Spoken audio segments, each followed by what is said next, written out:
A tsunami hitting major cities on or near the Mediterranean Sea and in the northeastern part of the Atlantic Ocean is not a matter of if, but when. It is scary and surreal to think that places like Cannes or Barcelona could suddenly get slammed by a huge wave, but the fact is, European coastlines are in active tectonic areas. Only about 10% of all tsunamis worldwide happen in the Mediterranean, and there have been at least 290 tsunamis in this area since 1600 before Common Era. Despite the relatively low number, this phenomenon has caused numerous devastating disasters throughout Europe's history. Back in 1755, an estimated 8.5 magnitude earthquake with an epicenter southwest of Cape St. Vincent triggered a tsunami that destroyed most of Lisbon, the capital of Portugal. About 40 minutes after the earthquake, this massive wave just slammed into the harbor in downtown, racing up the Tagus River. The phenomenon was so fast that several people on horseback had to gallop to higher ground to avoid getting carried away. And this was just the beginning of a nightmare, with two more terrifying waves hitting Lisbon right after. A disaster like this is similar to what we see in the Pacific Ocean several times a century, but in the Atlantic, it's very rare. This type of major tsunami is expected to happen every 3 to 5 centuries, but now it could happen tomorrow. Marseille in France, Chipion in Spain, and other cities are on the list of important locations that could be flooded soon, with a roughly 100% chance of being hit by a tsunami in the next 30 years. Statistics show that the wave will probably be more than 3 feet high. I know, it doesn't sound like much, especially since when we think about tsunamis, we imagine terrifyingly tall waves, like the one that hit Lituya Bay in Alaska. In that case, the wave was over 1,700 feet tall.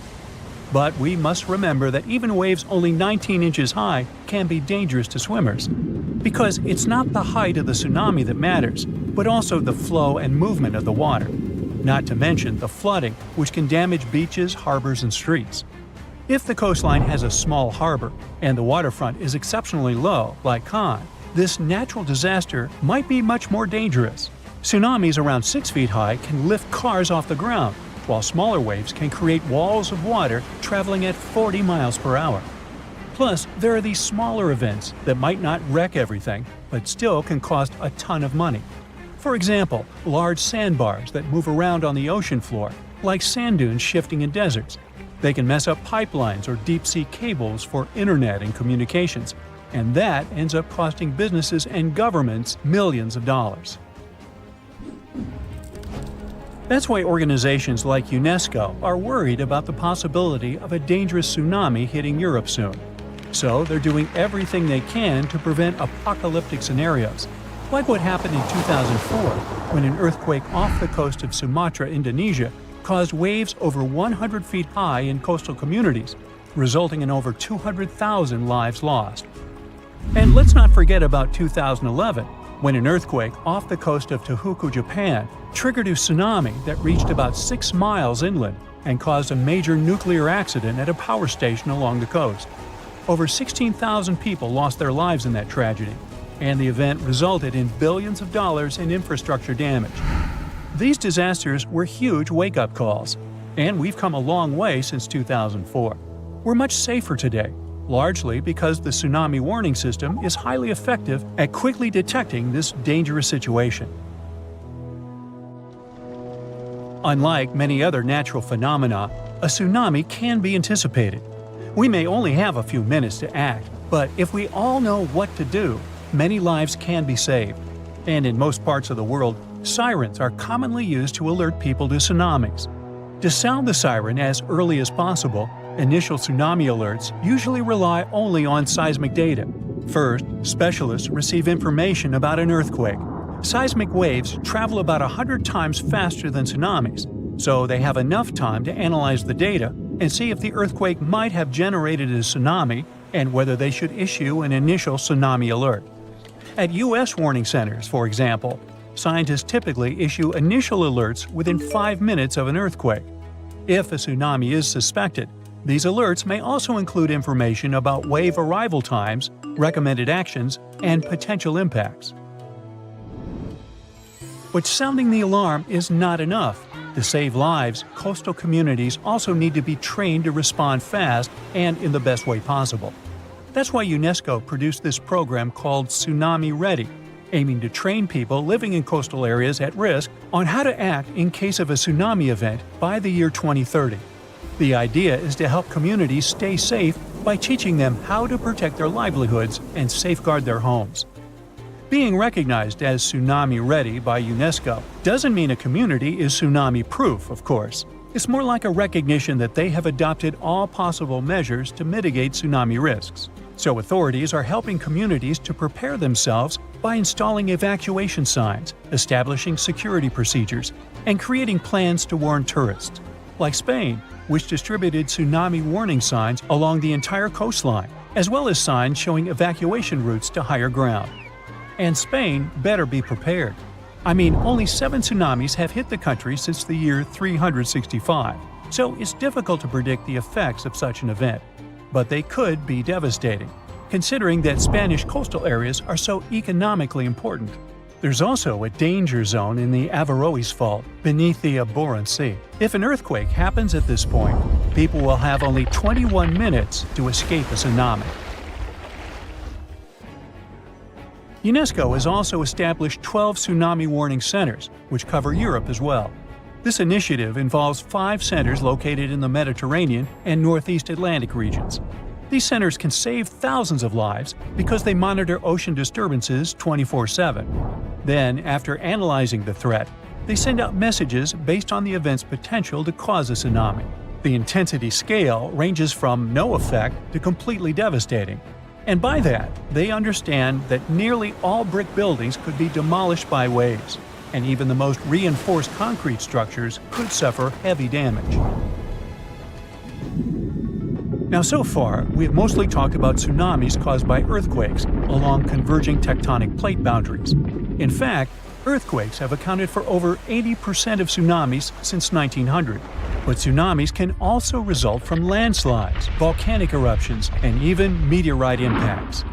Experts are also worried that with the current changes in climate, we might see more of meteotsunamis popping up in the Mediterranean. These ones are triggered by freaky weather conditions and can mess with any coastline that's got a shallow seafloor.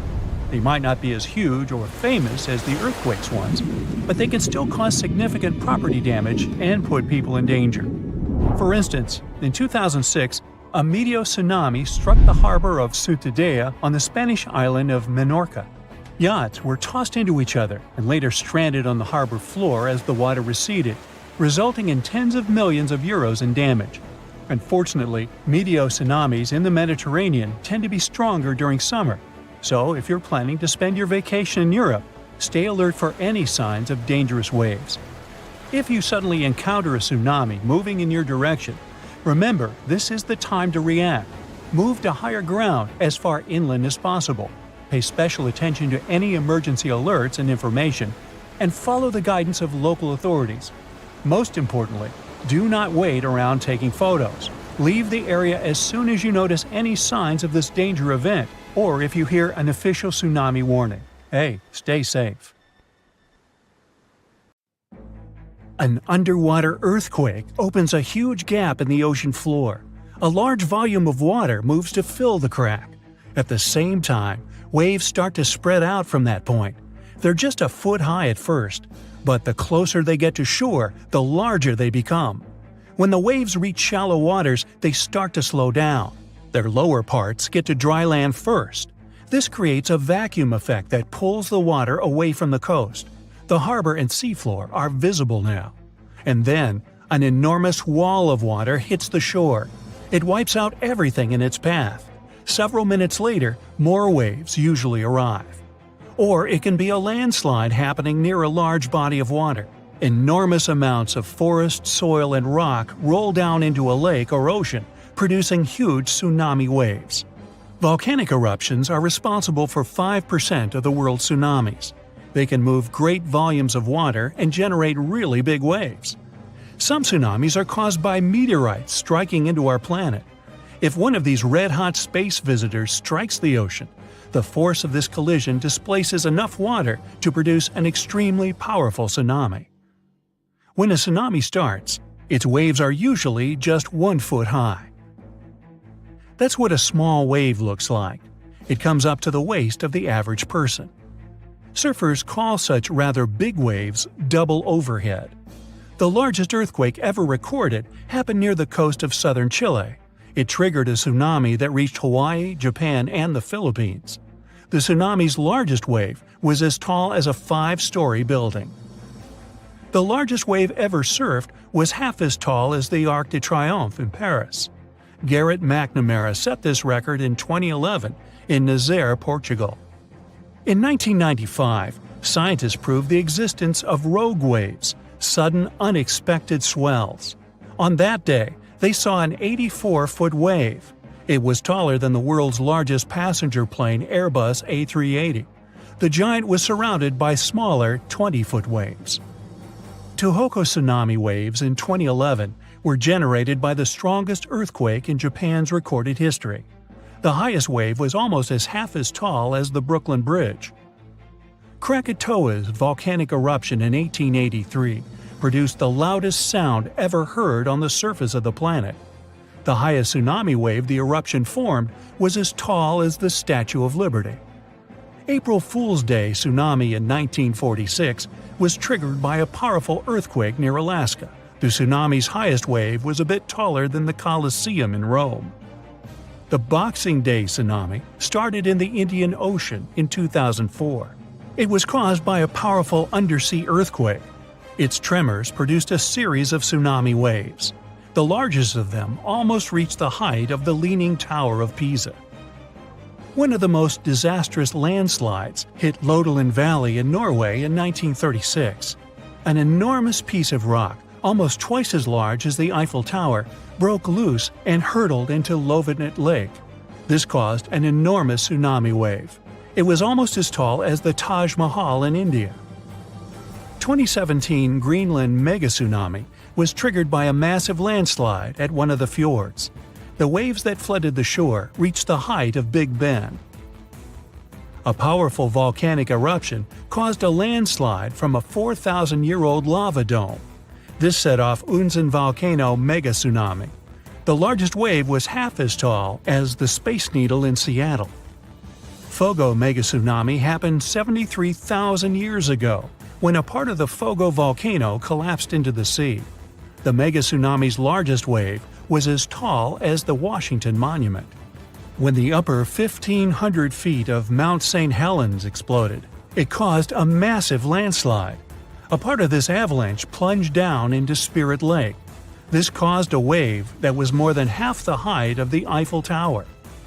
The Vejont Dam megatsunami happened when a landslide dragged 9 billion cubic feet of forest, soil, and rock into the lake. A colossal wave overtopped the edge of the dam, taking out everything in its path. Its height was greater than that of the Golden Gate Bridge. A landslide in Lituya Bay in Alaska formed a megawave, one of the largest ever recorded. The megatsunami surged over the headland, washing away trees, plants, and soil down to bedrock. The wave reached more than half the height of the Burj Khalifa, the tallest construction in the world. A third of the East Molokai volcano in Hawaii caved in and collapsed into the Pacific Ocean. This created a tsunami the size of the second tallest building in the world, Shanghai Tower. The strongest earthquake ever to strike east of the Mississippi River that happened over 200 years ago was never over, according to some scientists. Most earthquakes last seconds to minutes, and the official record breaker so far is a silent one in Sumatra that was going on for 32 years. This slow slip event triggered a massive quake and a tsunami. So if it's true that the new Madrid earthquake is still sending aftershocks, we'll have a new top name for this sad list. The earthquake started in December of 1811 with a powerful quake in a sparsely populated part of northeast Arkansas. They felt the shaking almost 1,000 miles away in the White House, and the tower bells were ringing in Boston, even further away. It even made the mighty Mississippi flow backward for a few minutes over new waterfalls formed by shifted ground. The town of New Madrid, Missouri completely disappeared in the disaster. The Earth wouldn't stay still until the end of January the following year, when things got serious again. A massive quake hit, this time near the junction of the Ohio and Mississippi rivers, right in the Missouri boot heel. Geologists believe it was a rupture on the New Madrid fault, putting even more strain on the nearby Reelfoot fault. Just when people thought it couldn't get worse, another 2 weeks of trembling passed, and the Reelfoot fault snapped deep beneath New Madrid. Down in Tennessee, about 15 miles south of New Madrid, the ground uplift created Reelfoot Lake. Steamboats were chugging along the river, with thousands of trees floating and acres of woods torn apart by the quake. In St. Louis, Missouri, which is 160 miles away, buildings were badly damaged, and chimneys fell in Cincinnati, Ohio, 400 miles away. People all the way in Montreal, Canada, over 1,000 miles away, felt the earthshake. Seismologists have registered about 200 small earthquakes in the New Madrid seismic zone every year since 1974. Some researchers believe that up to 30% of those were aftershocks from those big quakes back in 1811 and 1812. In parts of the U.S. where there's not much tectonic action going on, these aftershocks could keep rumbling for years, maybe even centuries, after the big ones hit. Aftershocks are the Earth's way of releasing all that built-up stress from the main quake. When the ground shakes from the first earthquake, it puts a lot of pressure on the rocks nearby. And when those rocks can't take it anymore, they crack, causing even more shaking. That's the aftershock. And they can be pretty intense, especially right after the main quake, but weaken over time. Not all scientists agree that contemporary earthquakes have to do with those from 200 years ago. We mostly associate faults with those lines where Earth's plates meet. But there's a whole network of those right under the center of the North American plate. They're like relics from 750 million years ago, when North America was part of a supercontinent called Rodinia. When Rodinia started to break up, it left behind these rifts, weak spots in the Earth's crust that run deep beneath the modern Midwest. It could explain the earthquake action. An international team of geologists decided to take a fresh look at 3 major earthquakes that shook North America and end the debate. They used a new math method called the nearest neighbor. It says that if earthquakes are too close in space, time, and magnitude to be independent background events, then one is assumed to have triggered the other. Depending on how you look at the numbers, somewhere between 10 to 65% of the recent quakes in the region could be aftershocks of those historic earthquakes. And a huge quake that hit Charleston, South Carolina at the end of the 19th century might explain up to 72% of the earthquakes in the area since then. But not all places are the same, so the scientific debate continues. In 1774, British explorer James Cook noticed a glow in the distance. It was the volcano of Mount Yasur in Vanuatu. This bad boy had been spewing lava and ash ever since, and it's quite likely that it's been doing that for way longer. The volcano has been sitting at alert level since October 2016, which means things are really unsettled around there. They've even marked off a 2,000-foot radius around the crater to keep people safe. There have been low to moderate outbursts, shooting out ash, gas, and steam, and some bigger blasts throwing stuff outside the crater. Satellite images have picked up on some hot spots of sulfur dioxide plumes, showing that Yasur is still cooking up a big storm down there. Stromboli, one of the volcanic islands near Sicily, officially has the Guinness World Record as the longest continuously erupting volcano. It has been putting on a fiery show for over 2,400 years straight. Ancient sailors nicknamed it the Lighthouse of the Mediterranean. Most of the time, Stromboli's just spitting out spatter, but every now and then it throws in some lava flows or shoots up some moderately high fountains. Sometimes you might even catch a glimpse of steam-driven outbursts. Over 200 million years ago, the world went through a major makeover, with not one, not two, but 4 massive volcanic eruptions changing the game. It all happened in Rensselaer, a large chunk of island that used to be a supermassive volcano stretching across what's now British Columbia and Alaska. This volcanic activity might have helped dinosaurs grow from cat-sized critters into giants we saw in Jurassic Park. It kicked off a 2-million-year rainy season. It made the whole world hot and humid, and the dinos just loved it. Researchers dug deep into sediment layers beneath an ancient lake in China to uncover these secrets. They found traces of volcanic ash and mercury, clear signs of those epic eruptions. There were carbon signatures showing huge spikes in carbon dioxide levels, making the atmosphere toasty and the rain pouring down. It all happened in 4 separate pulses, each triggered by those monstrous volcanic blasts. There's a spot in a national park not too far away from Sydney, Australia, where a fire has been raging deep underground for at least 6,000 years. They call it Burning Mountain, and it's a coal seam fire, burning its way through a layer of coal beneath the Earth's surface. Once these underground fires start, they're pretty much impossible to put out.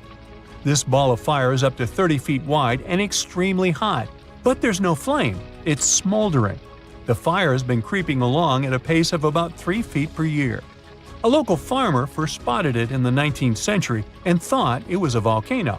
The people who have lived here for ages believe this place is sacred. They've used it for cooking and crafting tools, and tell that it started from a widow's tears or the torch of a hero. But experts think it could have been a lightning strike or coal heating up like a summer barbecue from the interaction with oxygen. Some say it might have been burning since before the dinosaurs roamed the Earth. No one knows exactly how long this mountain will burn or in what direction it'll move. Right now, the coal has enough oxygen to burn for centuries or even millennia without human intervention. The fire is heating up the mountain like a giant oven, making it crack and crumble, inviting in more oxygen to feed on. Even if humans decide to take action, these coal seam fires need truckloads of water and liquid nitrogen to tame them. Several years ago, explorers noticed that the smolder was creeping close to a cliff overlooking a little river. And depending on what the coal seam decides to do next, we could see some dramatic changes here in the coming decades. There could be flames with much more heat, or the coal seam could go deep, extinguish itself, and smolder out. An earthquake in Indonesia began in 1829 and lasted a mighty 32 years. It reached its climax in 1861 and hit a magnitude of around 8.5. It was caused by the tectonic plates below the island slowly clashing against each other. Researchers discovered that the quake had been building for some time after analyzing the coral in the area. They found it was being periodically exposed to the open air. That was caused by the gradual earthquake moving the land up and down. Scientists call these decades-long silent earthquakes slow slip events. A single lightning bolt can warm the air to around 54,000 degrees Fahrenheit. The heat makes the air expand quickly, creating a shock wave or boom, which we know to be thunder. There are close to 3 trillion trees on Earth. That translates to roughly around 422 trees for every person. Before humans, the number was nearer to 6 trillion. Almost 70% of the Earth's surface is covered by water, which on average is around 2.5 miles deep. 97% of Earth's volcanoes lie underwater, as well as the mid-ocean ridge, a massive mountain range that is over 40,000 miles long. Humans have mined around 190,000 tons of gold from the planet. Experts predict there is around 20% still left to be mined, but this figure is constantly changing. The world's largest active volcano is in Hawaii. Called Mauna Loa, it's over 2.5 miles above sea level. Given that most of it is underwater, the volcano's summit is a staggering 11 miles from its base. That's the same length as over 160 football fields. The highest ever recorded temperature on Earth was a sweltering 136 degrees Fahrenheit. It was recorded in El Azizia, or modern-day Libya, on September 13, 1922. The lowest temperature was a chilling minus 129 degrees Fahrenheit, recorded at Russia's Vostok station in 1983. Earth is the fifth largest planet in the solar system, behind Jupiter, Saturn, Uranus, and Neptune. It has a circumference of roughly 25,000 miles, and it would take the average person around 8,300 hours to walk around the face of the Earth. The separation between Earth's land masses would make such a trek almost impossible, though. It takes 365.25 days for the Earth to orbit the Sun. Because our calendar years only have 365 days, we add an extra leap day every 4 years to make up for the difference.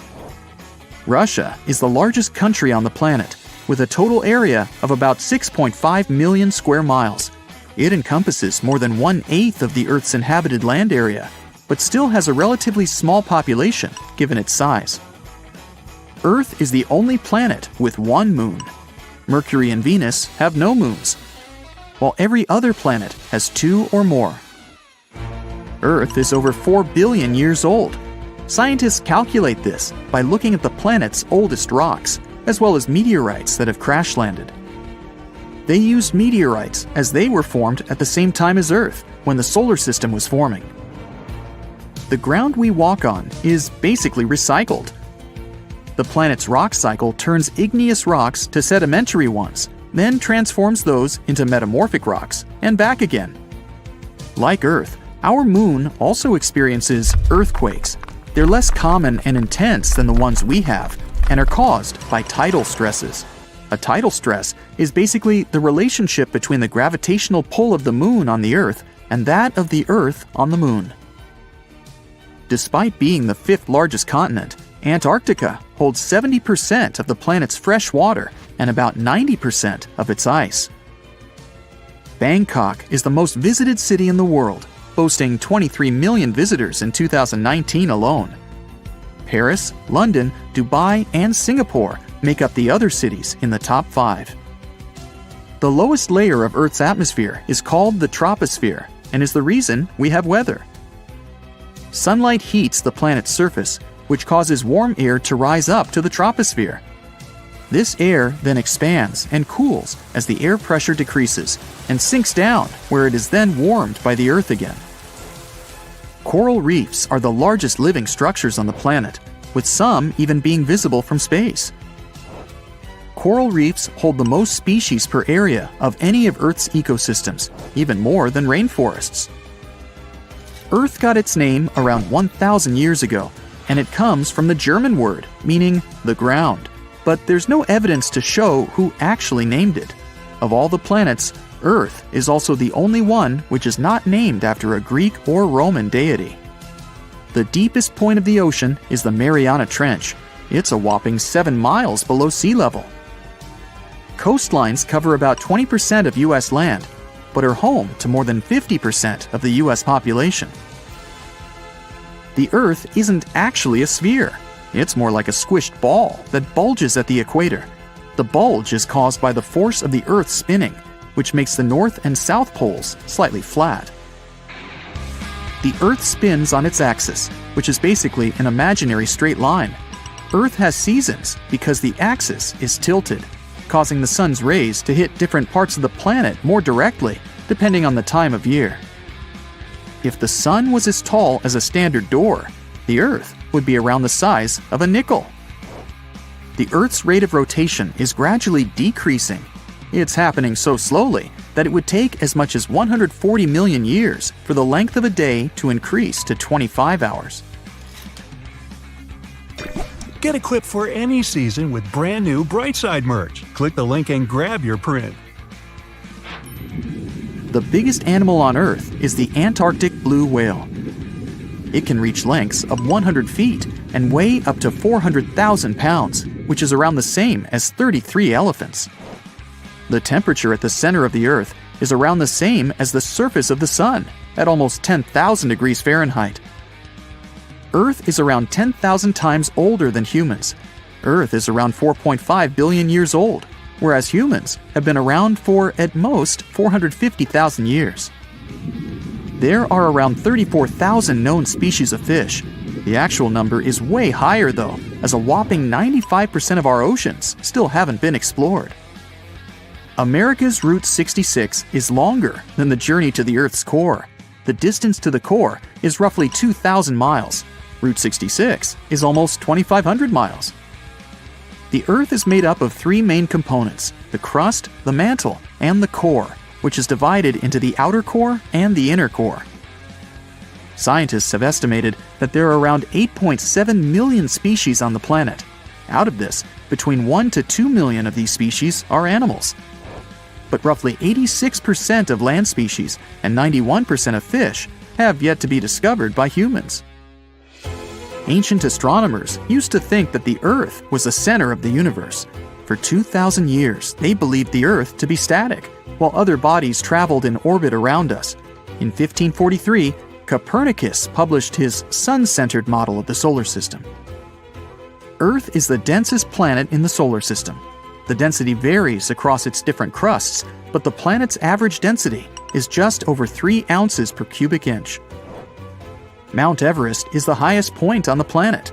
Its peak is the highest altitude above sea level at around 5.5 miles.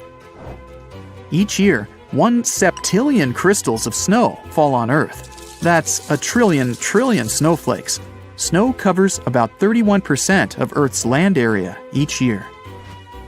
Of Earth's water, only around 3% is fresh water. The other 97% is salted.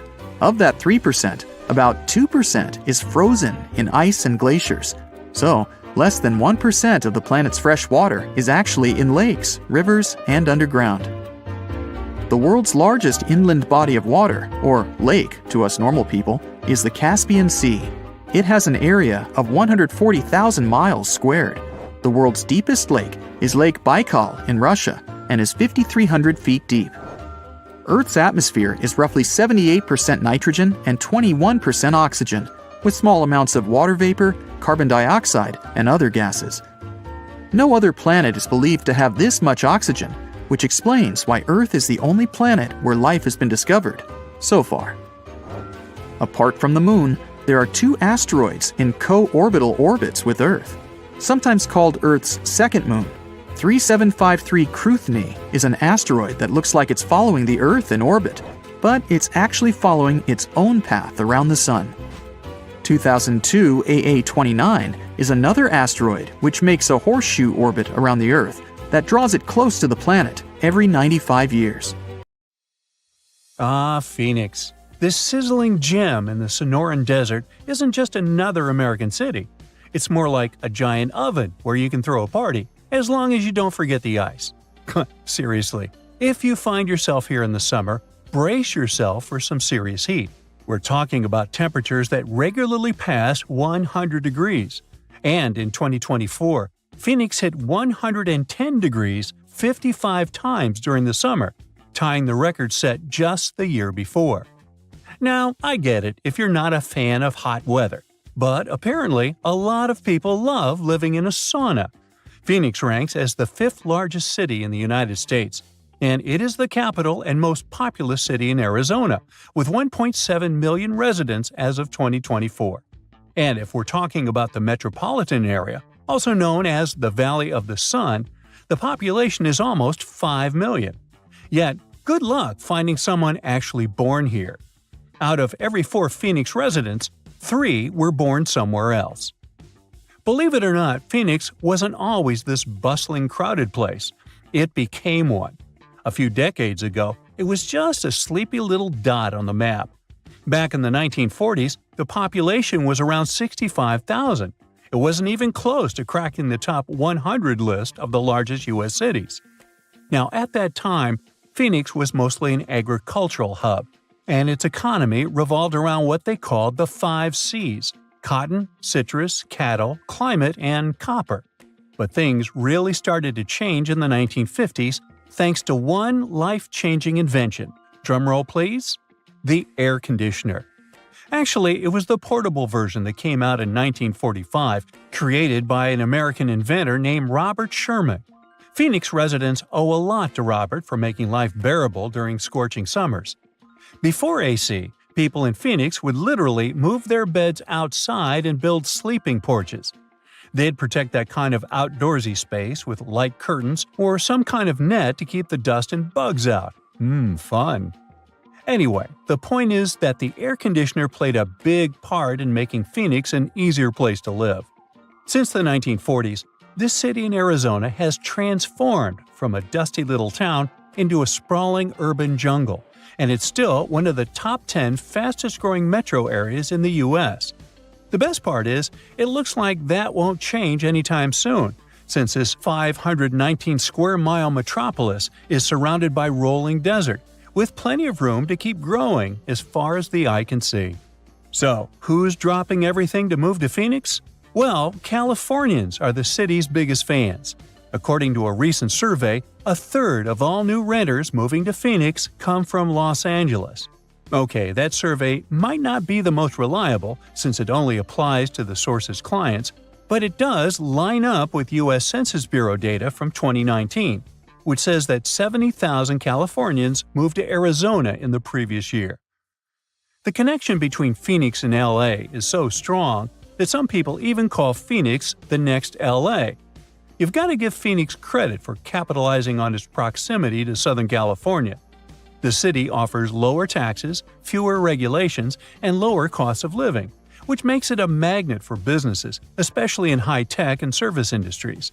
So, in the 90s, Phoenix was considered a non-stop generator of jobs. In the last few years, we've seen the number of jobs only go up, and the unemployment rate has dropped by nearly half, going from 6.3 in January 2014 to 3.4 in the same month in 2024.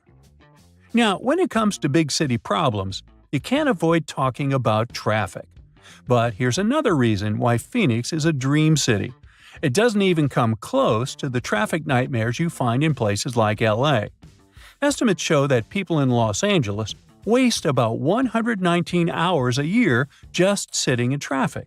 But in Phoenix, it's more like 61 hours. Huge difference, huh? And let's not even start talking about the money people waste just sitting in traffic. In LA, drivers burn through about $2,440 worth of gas per year.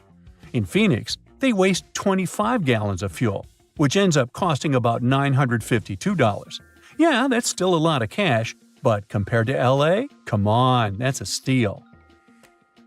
Phoenix being okay in terms of traffic might have a lot to do with how the city was designed. Just take a look at a map of Phoenix. You'll notice it looks like someone took a ruler and drew perfectly straight lines for the roads. That's because the city was laid out in a grid system. This setup makes it so much easier to get around, especially compared to cities full of confusing twists, U-turns, and one-way streets. It just simplifies things, whether you're a local or a tourist. Plus, Phoenix has nice wide streets. Most cities have one major road and a bunch of narrow streets that just can't handle heavy traffic. But Phoenix has wide roads everywhere. So, when the freeways get jammed, you can just hop onto a parallel street and still get to work without stressing out too much.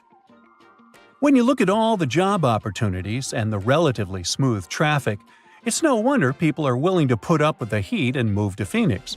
But don't get it twisted, the heat is no joke. It is really, really hot and sunny out there. We're talking about 300 days of sunshine on average, or about 85% daylight hours per year. But once again, Phoenix has made the best of it. And all that constant sunshine has turned Phoenix into one of the top solar energy cities in the country. Now, you may be wondering, a city in the middle of the desert with barely any rain, do they actually have enough water? Well, they do. Phoenix has its water situation pretty well sorted out, thanks to multiple sources. I mean, they don't rely on rain alone, which is a good thing because, desert life. Most of their water comes from way up north and east of the valley, where snow melts off the mountains and flows into giant reservoirs, storing it up for those dry years. But most of Phoenix's water comes from the Salt River Project, which brings water through canals and pipelines from the Salt and Verde rivers. Then there is the Central Arizona Project, which transports water all the way from the Colorado River. They even get a bit of water from underground wells. And Phoenix doesn't want to waste a drop, so they're smart about recycling, reusing treated water to keep parks green, and even recharging their groundwater. Since Phoenix is all about sunny skies nearly every day of the year, It's normal that people can get a little moody when it actually rains. But here's the thing. Phoenix always gets a surprise up its sleeve, even when it comes to bad weather. When it rains in the deserts, locals get treated to this unique earthy smell. It's thanks to the creosote bush, a desert plant that releases an amazing fragrance when the rain hits it. People describe it as the smell of rain, and honestly, it's one of those fresh, clean scents that makes you forget you're in the desert for a second. And if you've never stopped to think about why Phoenix is called Phoenix, well, it's based on that famous legend of the bird that rises from the ashes. Now, after knowing all the special things about this city and its unique ability to turn challenges into advantages, we can say the name couldn't have been better chosen.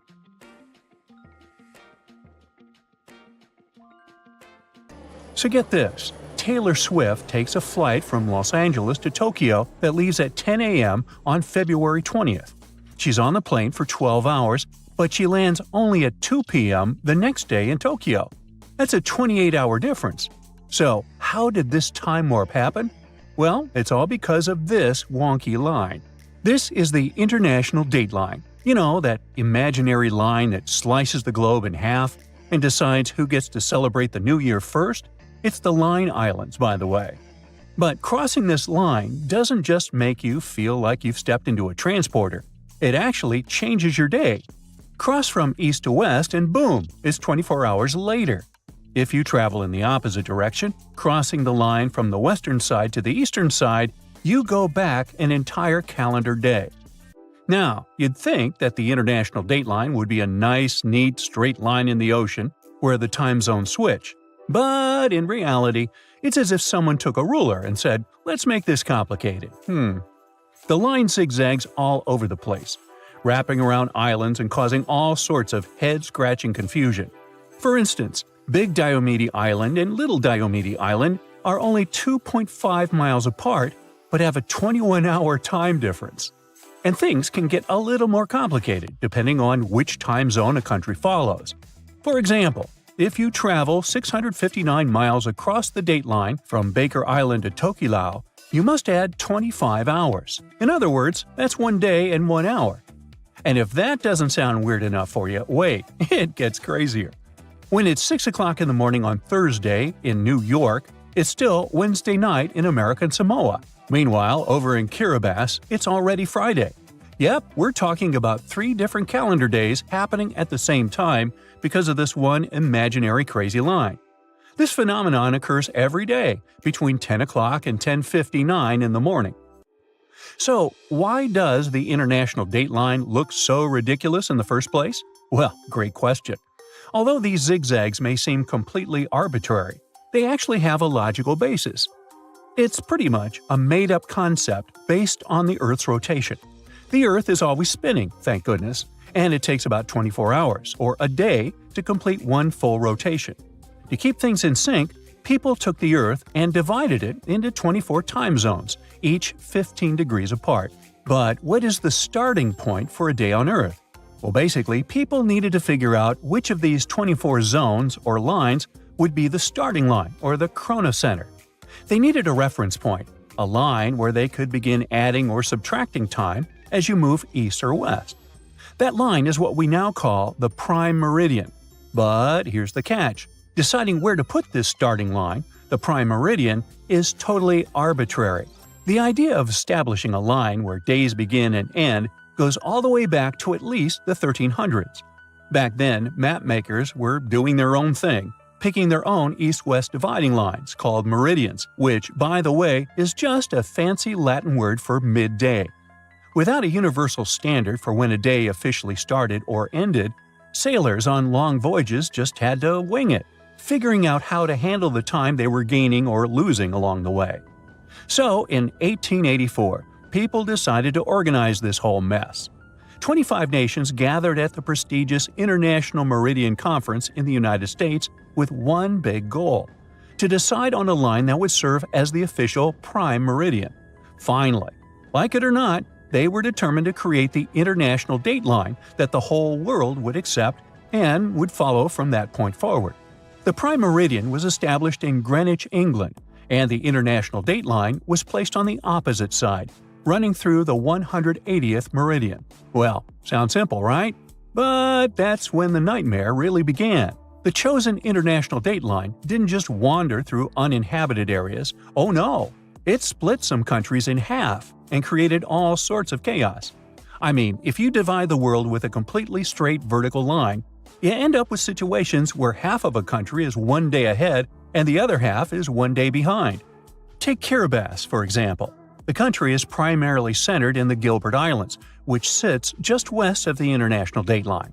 However, in 1979, their territory got a little bigger with the Phoenix and Line Islands, which are way east of the dateline. Suddenly, Kiribati was straddling the international dateline. This created a bit of a headache for businesses. Folks on either side could only communicate by radio or phone for 4 weekdays a week. Now, to fix this quirky situation, Kiribati decided to skip Saturday, December 31st, 1994, right off the calendar. So Friday, December 30th, turned into Sunday, January 1st, 1995. And just like that, New Year's Day came a day early. Woohoo! After that, the dateline moved eastward to go around the entire country. So the same thing that happened to Kiribati happened to other countries as well. For example, when they got to the Aleutian Islands in Alaska, the line made another detour to include them. And when they got south of the equator, well, guess what? Another eastward bend to cover even more islands. And that's pretty much why the straight line started to get a bit ziggy-zaggy. This wonky line is designed to avoid land as much as possible, so there's less hassle when it comes to changing days. So, no, you can't stand between the international dateline, like having one foot in one day and the other in the next. But you can cross it by boat. In fact, some fancy trans-Pacific cruises even offer a time travel package for adventurous travelers who want to cross the line and jump into the future. Now, in the end, the international dateline looks this ridiculous because it was constructed based on a series of arbitrary decisions, historical quirks, and a whole lot of confusion. But it's not just because people organized it in the 19th century that there is no confusion regarding time zones today. Another thing that the prime meridian establishes is Coordinated Universal Time, the famous UTC. Now, UTC never changes for daylight savings time or anything else. However, in 1908, Canada decided to spice things up by creating Daylight Saving Time, or DST. Their idea was to set the clocks 1 hour ahead of standard time to make better use of sunlight in the spring and summer and fall evenings. The idea was so brilliant that most countries jumped on board, but not everyone. Just look at Nepal. They have never ever used the daylight savings time, which means their clocks do not change throughout the entire year. As you probably know, countries with large territories often have more than one time zone. Just like the United States, which has 11 time zones. Australia has 9, while India is a special case.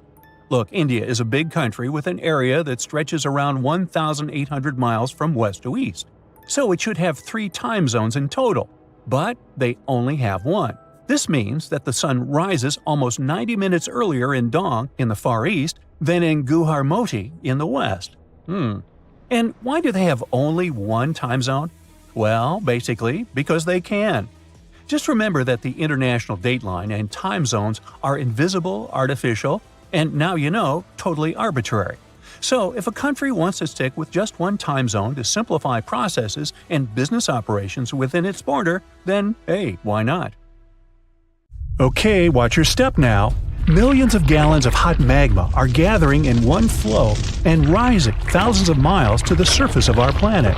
A massive fracture in a tectonic plate shakes the ground and fills the air with a loud hum. Fire, gases, lava erupt from the dark, unexplored depths of Earth's crust. A planetary-scale catastrophe has just happened, and no one's noticed it. Now imagine you're having fun on a luxury yacht, somewhere in the southwestern Pacific Ocean, drinking cocktails and sunbathing. At this moment, one of the most powerful volcanic eruptions in the planet's history is happening right below you. But you don't feel anything. You don't even drop your glass.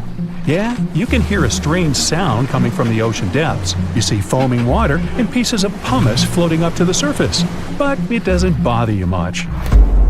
So how did it happen that we missed such a powerful eruption in 2012? Why did scientists find out about it only a few years later? The answer is simple: water. An eruption of an ordinary volcano is a huge disaster. There are incandescent liquid metals and molten rock containing almost the entire periodic table inside our planet. All of this soup is called magma, and it's constantly boiling inside the subsoil of our world. This hot substance is lighter than the surrounding crust, so it always rises. Fortunately, the planet's surface is strong enough and doesn't allow magma to splash out. But sometimes this protection fails. The upper part of Earth is covered with connected parts, tectonic plates. These plates collide with each other and then move apart. Imagine a big moving mosaic puzzle where all its parts are tectonic plates.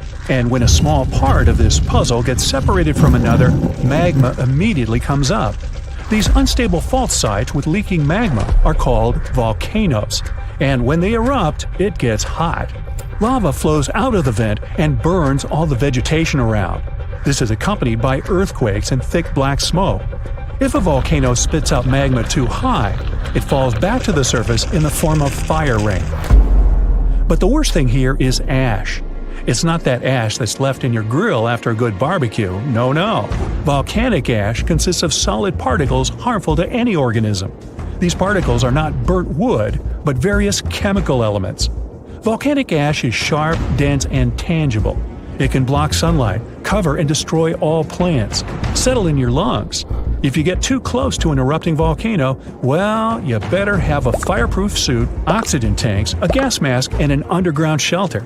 Then you might survive, but there's no guarantee. At the same time, if an eruption occurs underwater, you don't need to worry about it. Of course, if you're not a marine biologist studying coral reefs nearby, or if you don't travel past that area in a submarine. In that case, boy, you're in trouble. When an underwater volcano erupts, this shakes a colossal area, heats the water, destroys the seabed. But almost nothing happens at the surface. The enormous pressure of millions of gallons of water suppresses the destructive power of the volcano. Molten rocks shooting out of Earth's crust get pressed against the seabed. Yeah, a submarine swimming by would be thrown off course and might collide with solidified lava. Fortunately, no such cases have ever been recorded, but it can easily become a reality because underwater eruptions happen pretty often. More than 70% of all volcanic activity occurs underwater, and almost no one notices it. In most cases, these volcanoes immediately fall asleep after they erupt and never wake up again.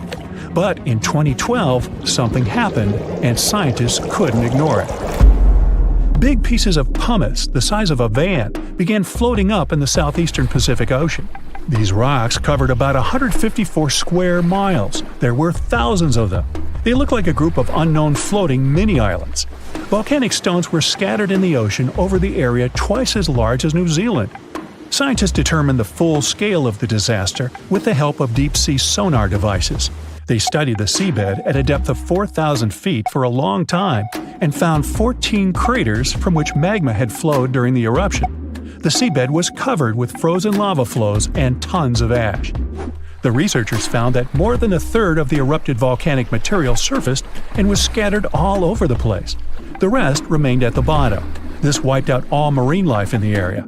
It seemed that this eruption was one of the largest in the entire history of observations. But in 2019, researchers discovered something even more significant. That was an underwater volcano 3 times higher than the Eiffel Tower. According to scientists' calculations, it ejected between 30 and 1,000 times more molten rock than the previous volcano. This monster had been feeding from the world's deepest magma reservoir we know about. Seismic activity here was so devastating that it destroyed everything around. Fortunately, not for long. After any eruption, life reappears like a phoenix rises from the ashes. And it's not just a figure of speech. Volcanic ash and lava around the volcano contain many useful mineral elements. All of them nourish the soil and help microorganisms develop on land and in the water. For this reason, there's usually so much vegetation, flowers, and trees around volcanoes. And underwater volcanoes can eventually form islands. This is a long process that ends with the appearance of a massive piece of land above the water surface. To understand how this happens, you need to go back millions of years. So, let's go. See this underwater volcano? There are sea dinosaurs, giant sharks, and ancient fish swimming around. Now the seabed starts shaking. The volcano releases tons of magma and ash. The water pressure immediately pushes all this stuff back to the bottom. The eruption can continue for a long time. The released magma raises the seabed. After hundreds, maybe 1,000 years, a new eruption begins. New magma flows create a new layer above the previous one. Over millions of years, layer by layer, the volcano is growing. It's slowly rising, thanks to constant eruptions. Of course, with time, some volcanoes go dormant, but this one continues to erupt. And then, one day, the volcanic rock reaches the surface and an island emerges. After many more years, the volcano can fall asleep. After this, life is likely to appear on the island. Grass, flowers, trees, animals. The area that was once ruined seabed is swarming with life now.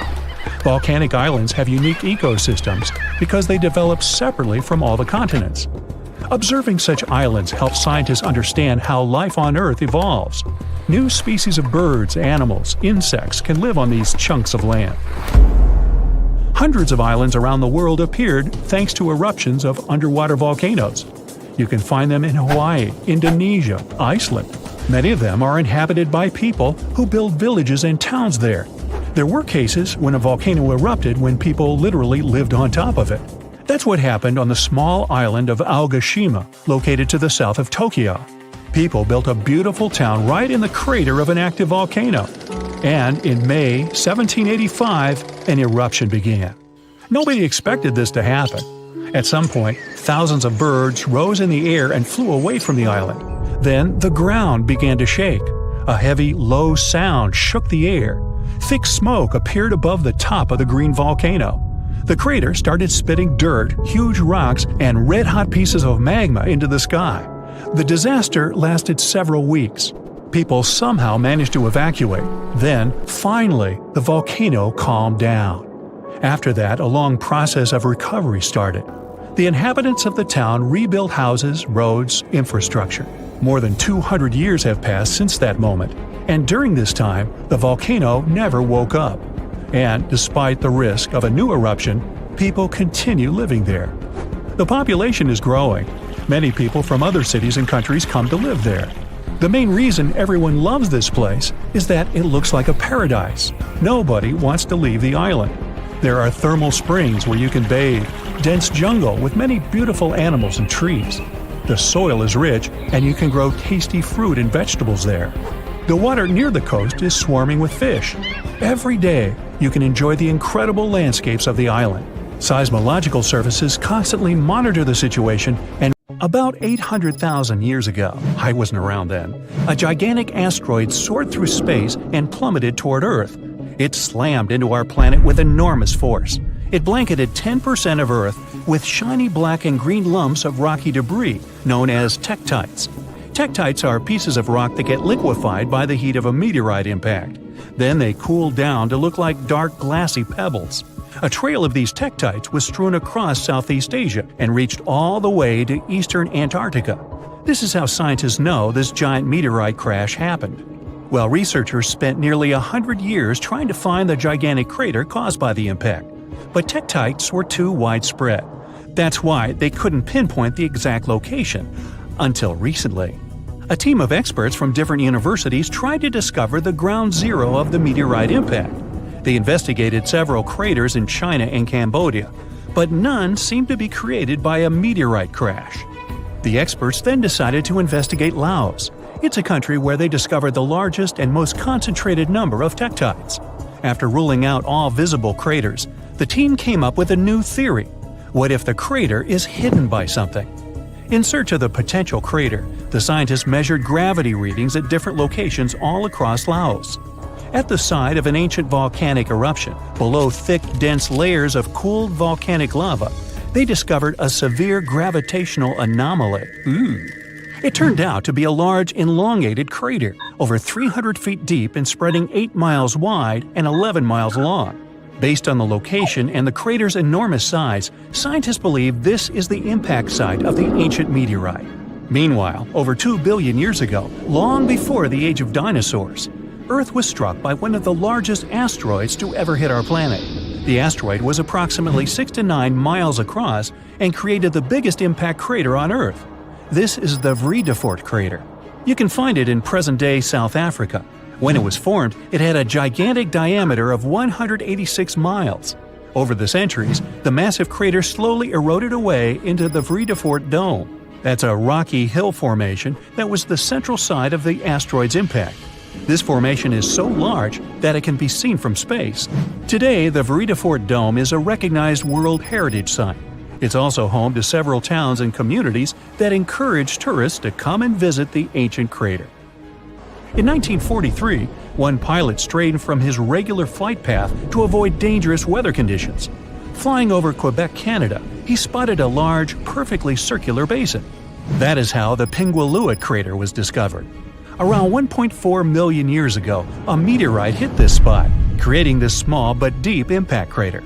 It has a diameter of 2 miles and a depth of 1,300 feet. A lake of deep blue water has formed at the bottom of the crater.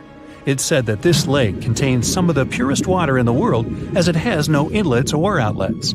It means that the lake is only filled by rains and melting snow. The lake is home to one species of fish, the Arctic char. The Sudbury Basin is also in Canada. Formed over 1.8 billion years ago, it's one of the largest and oldest impact craters in the world. It's located in Ontario, but the impact from the collision was so powerful that debris from it was found 500 miles away in Minnesota. Unlike most impact craters that have a circular shape, the Sudbury Basin is an oval. It's 39 miles long with a width of 19 miles. The original impact site might have been a whopping 10 miles deep, but its modern-day version is much shallower.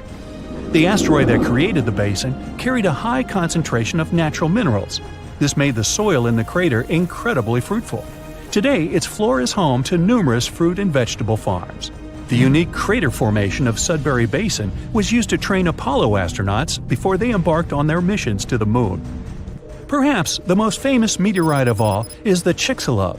That's the meteorite responsible for wiping out 75% of all plant and animal life on Earth, including the dinosaurs. The Chicxulub meteorite had a diameter of 6 miles when it struck Earth 66 million years ago. The crater now lies off the coast of Mexico, hidden deep beneath the seabed. It's around 93 miles across and 12 miles in depth. Recently, scientists managed to drill deep down into the highest peak of the impact crater to collect rock samples. They discovered that the disappearance of dinosaurs wasn't caused by the giant size of the meteorite or the scale of the blast. It was because of the exact location where the Chicxulub hit Earth. The meteorite struck part of our planet that was densely filled with a mineral compound called gypsum. It's a soft sulfate mineral that is typically used as a fertilizer. The collision blasted so much sulfur into the air that it blocked out the sun. This caused the prolonged dark winter that doomed the dinosaurs. One of the youngest craters on Earth is the Barringer crater in Winslow, Arizona. The Barringer crater is also one of the best preserved craters on Earth. It was formed 50,000 years ago when a heavy meteorite made mostly of iron plummeted down from space. Earth's atmosphere barely slowed down the massive chunk of metal. It collided with the ground with incredible force. The meteorite vaporized upon impact, leaving very few remains. The crater left by this powerful explosion was named after the man who identified it in 1903. It was a mining engineer named Daniel Barringer. The diameter of the crater is 3,900 feet and it goes 560 feet deep. The Barringer family still owns the impact site to this day. You can visit the crater and take a guided tour around its rim. The Papagai crater in Siberia is one of the most interesting craters on Earth. An asteroid impact over 35 million years ago formed this massive basin. The crater is 62 miles across, which makes it the fourth largest one in the world. This crater is unique as it's home to one of the largest diamond deposits in the world. The intense pressure from the collision transformed the graphite at the impact site into diamonds. Scientists say that the crater contains trillions of carats of diamonds, but no one has ever mined them due to the site's remote location and lack of infrastructure. In the year 1530 BCE, a meteoroid entered Earth's atmosphere before shattering into pieces. The meteorite's burning fragments rained down on Earth and crashed into the planet's surface. As a result, a group of craters appeared on a small Estonian island, Saaremaa. The largest crater is a 360-foot wide perfect circle. It's 70 feet deep and filled with blue water.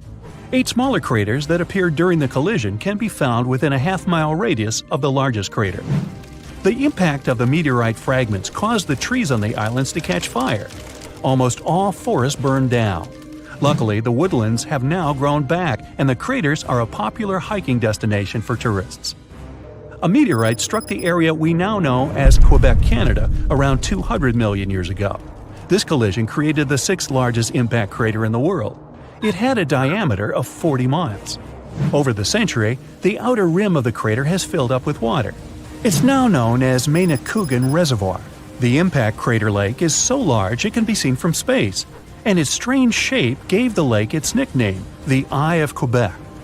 The oldest meteorite crater in the world is in Western Australia. The Yarrabuba crater is 2.2 billion years old. Well, that gets my vote for the best crater name. The impact site is so ancient that the original crater has completely eroded away. Yarrabuba's diameter was around 19 to 43 miles. Scientists managed to figure out the age of the impact site by analyzing the ancient crystals and minerals found within the crater. On a sunny day, a man was diving in shallow waters near South Africa. At one point, he saw something that didn't catch his eye at first. A pile of shells that looked as if it had been put together. Maybe by some other diver, he must have told himself. But out of all these shells came the most unusual of creatures, an octopus. The gorgeous underwater animal looked straight at the man before swimming away.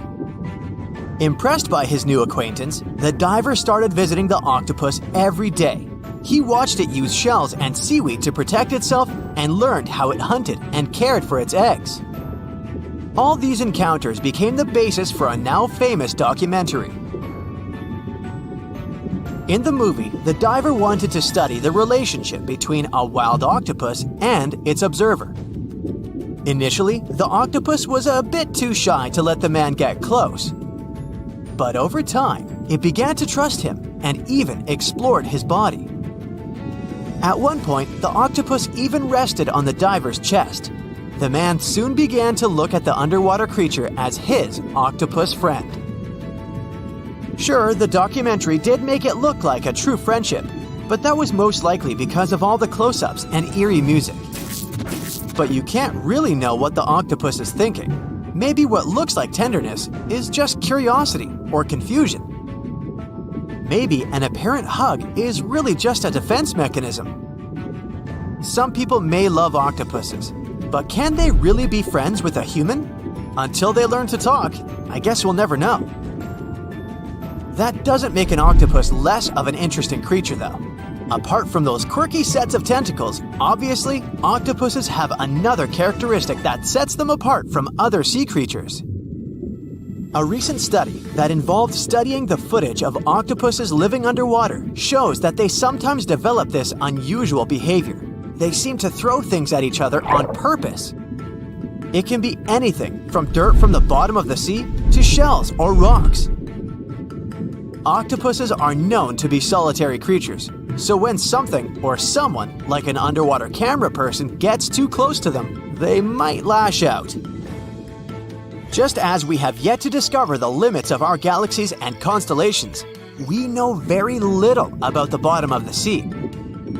It's one of the reasons why we find it so hard to explain the behavior of some underwater creatures. The truth is, we don't have good enough technology able to deal with harsh conditions and a limited amount of light underwater. You might have asked yourself at one point, what's the deepest part of the ocean? It's called the Mariana Trench. We don't really know exactly how deep this giant hole is, since it's too difficult to measure, but it's somewhere around 6.8 miles deep and 5 times longer than the Grand Canyon. This massive underwater trench was first studied back in 1875 with the help of a weighted rope. Back in 2012, a Canadian film director reached the bottom of the trench in a submersible vessel called the Deep Sea Challenger. Some of the most bizarre creatures on the planet were discovered here, including the Dumbo octopus, the sea cucumber, and the goblin shark. The Mariana Trench got its name from the nearby Mariana Islands, which were named Las Marianas in honor of Spanish Queen Mariana of Austria. The Mariana Trench might be the deepest part of the ocean that we know of, but one other mysterious phenomenon that's interesting for researchers is called phantom bottoms.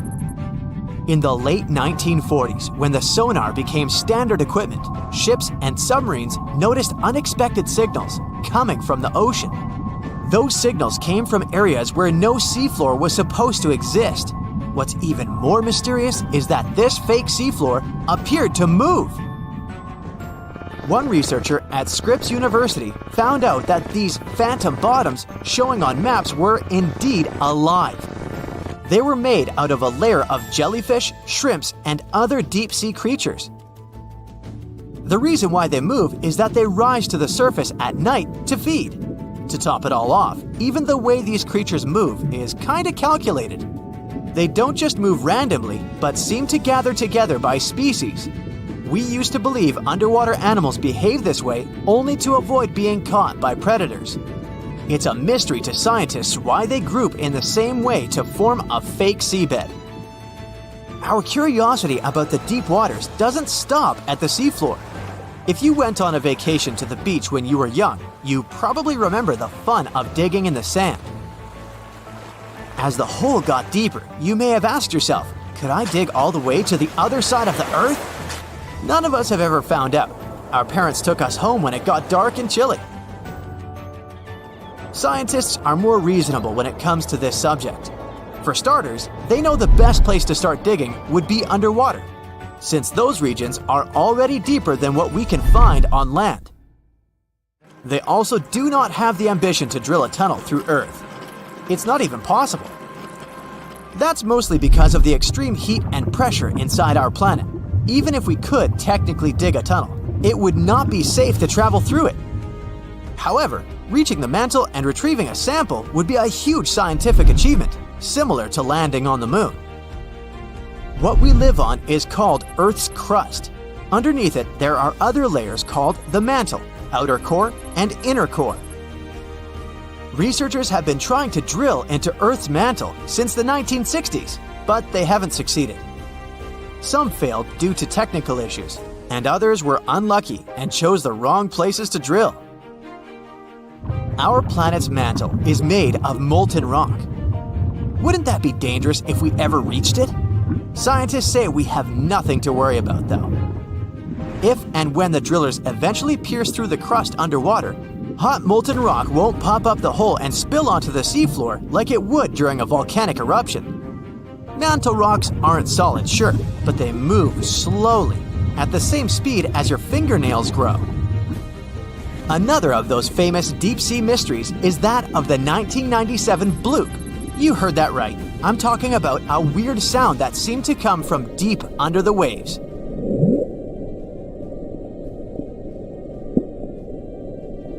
People heard it in the South Pacific. No one had ever recounted a sound like that before. Some thought it must have been emitted by a strange creature living deep in the ocean. It didn't help that the noise came from a location mentioned in a story by famous writer H.P. Lovecraft. In his story, it was a creature called Cthulhu that lived there. In the novel, the author described it as a large, human-like monster with tentacles on its face and wings on its back. For many years, people tried to figure out where the noise came from. It wasn't until 2005 that they concluded it was from icebergs breaking off of glaciers. Some people still don't believe that this explanation truly makes sense and are searching for a different reason for the bloop. If creatures living outside of our planet ever decided to come to visit, you wouldn't expect them to go straight to the bottom of the sea, right? Well, some people claim there's a sort of spaceship on the ocean floor, discovered in 2011. It's basically an oval-shaped object located on the bottom of the Baltic Sea.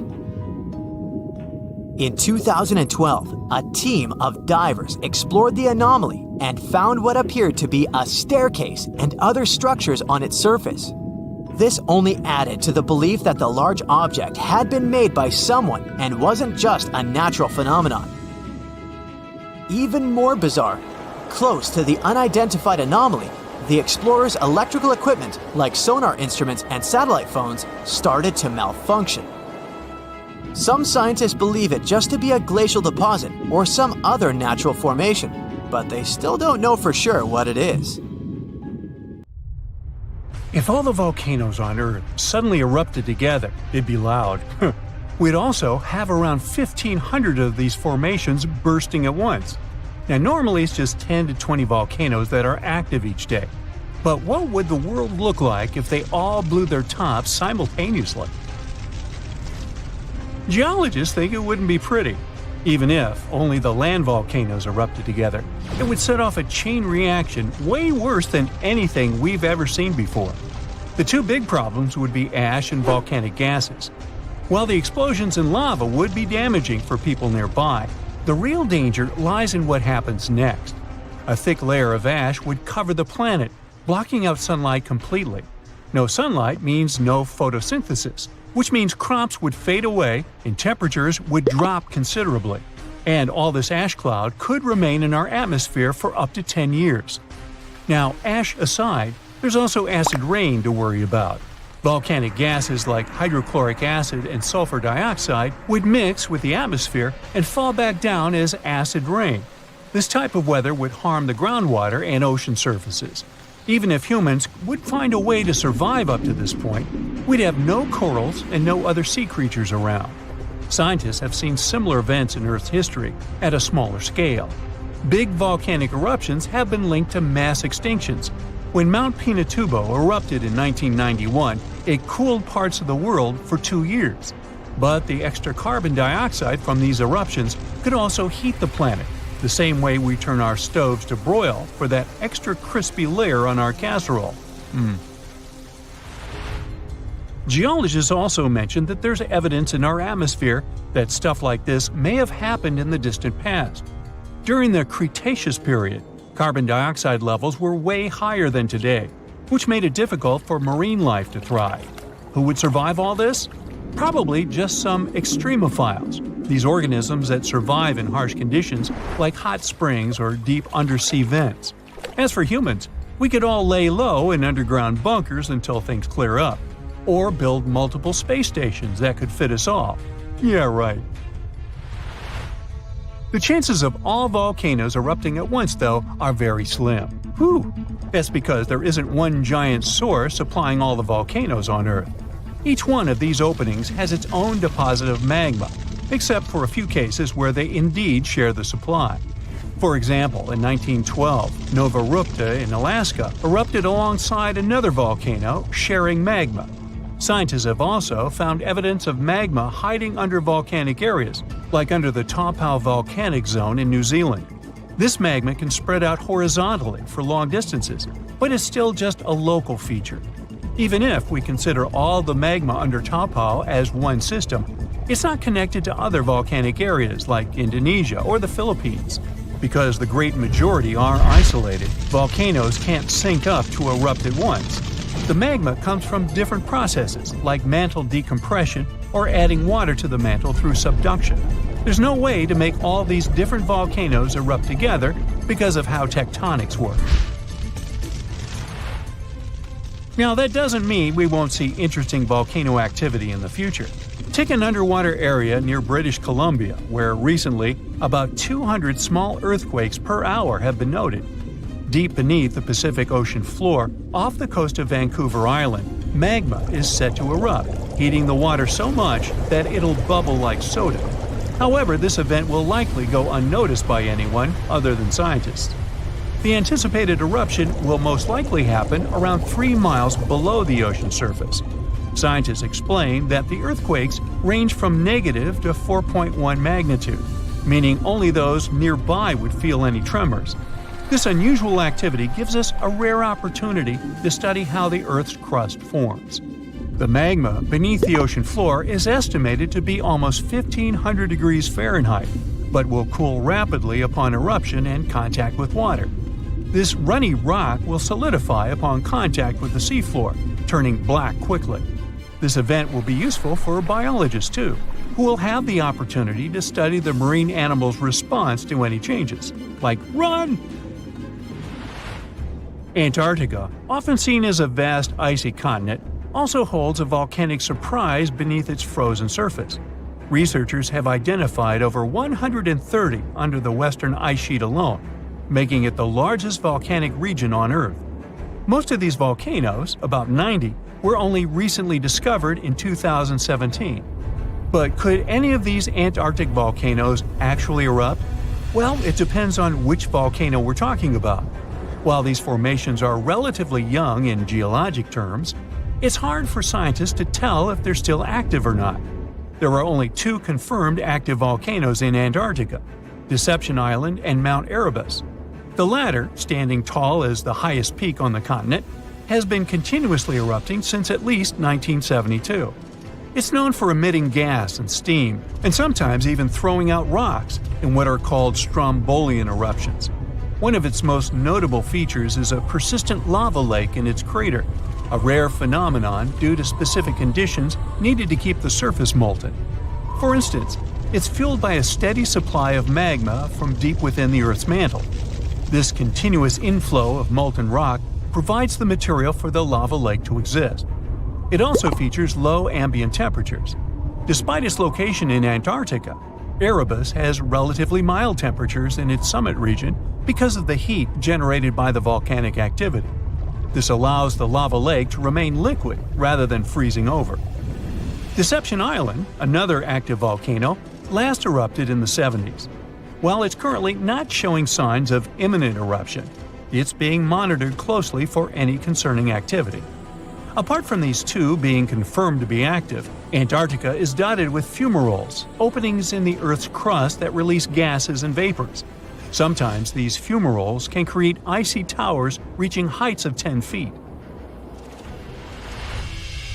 What we should focus on is maybe supervolcanoes. They're this type that has the potential to produce the most massive and destructive eruptions. Unlike the typical one, which has a single vent, supervolcanoes have a vast magma chamber beneath the surface, spanning tens or even hundreds of miles in diameter. Their eruptions can have catastrophic effects on the surrounding area and even impact global climate patterns because of the amounts of ash and gases they spill out into the atmosphere. One famous supervolcano is the Yellowstone one, which some say is gearing up for another eruption. It has the capacity to unleash a colossal eruption, spewing over 240 cubic miles of material.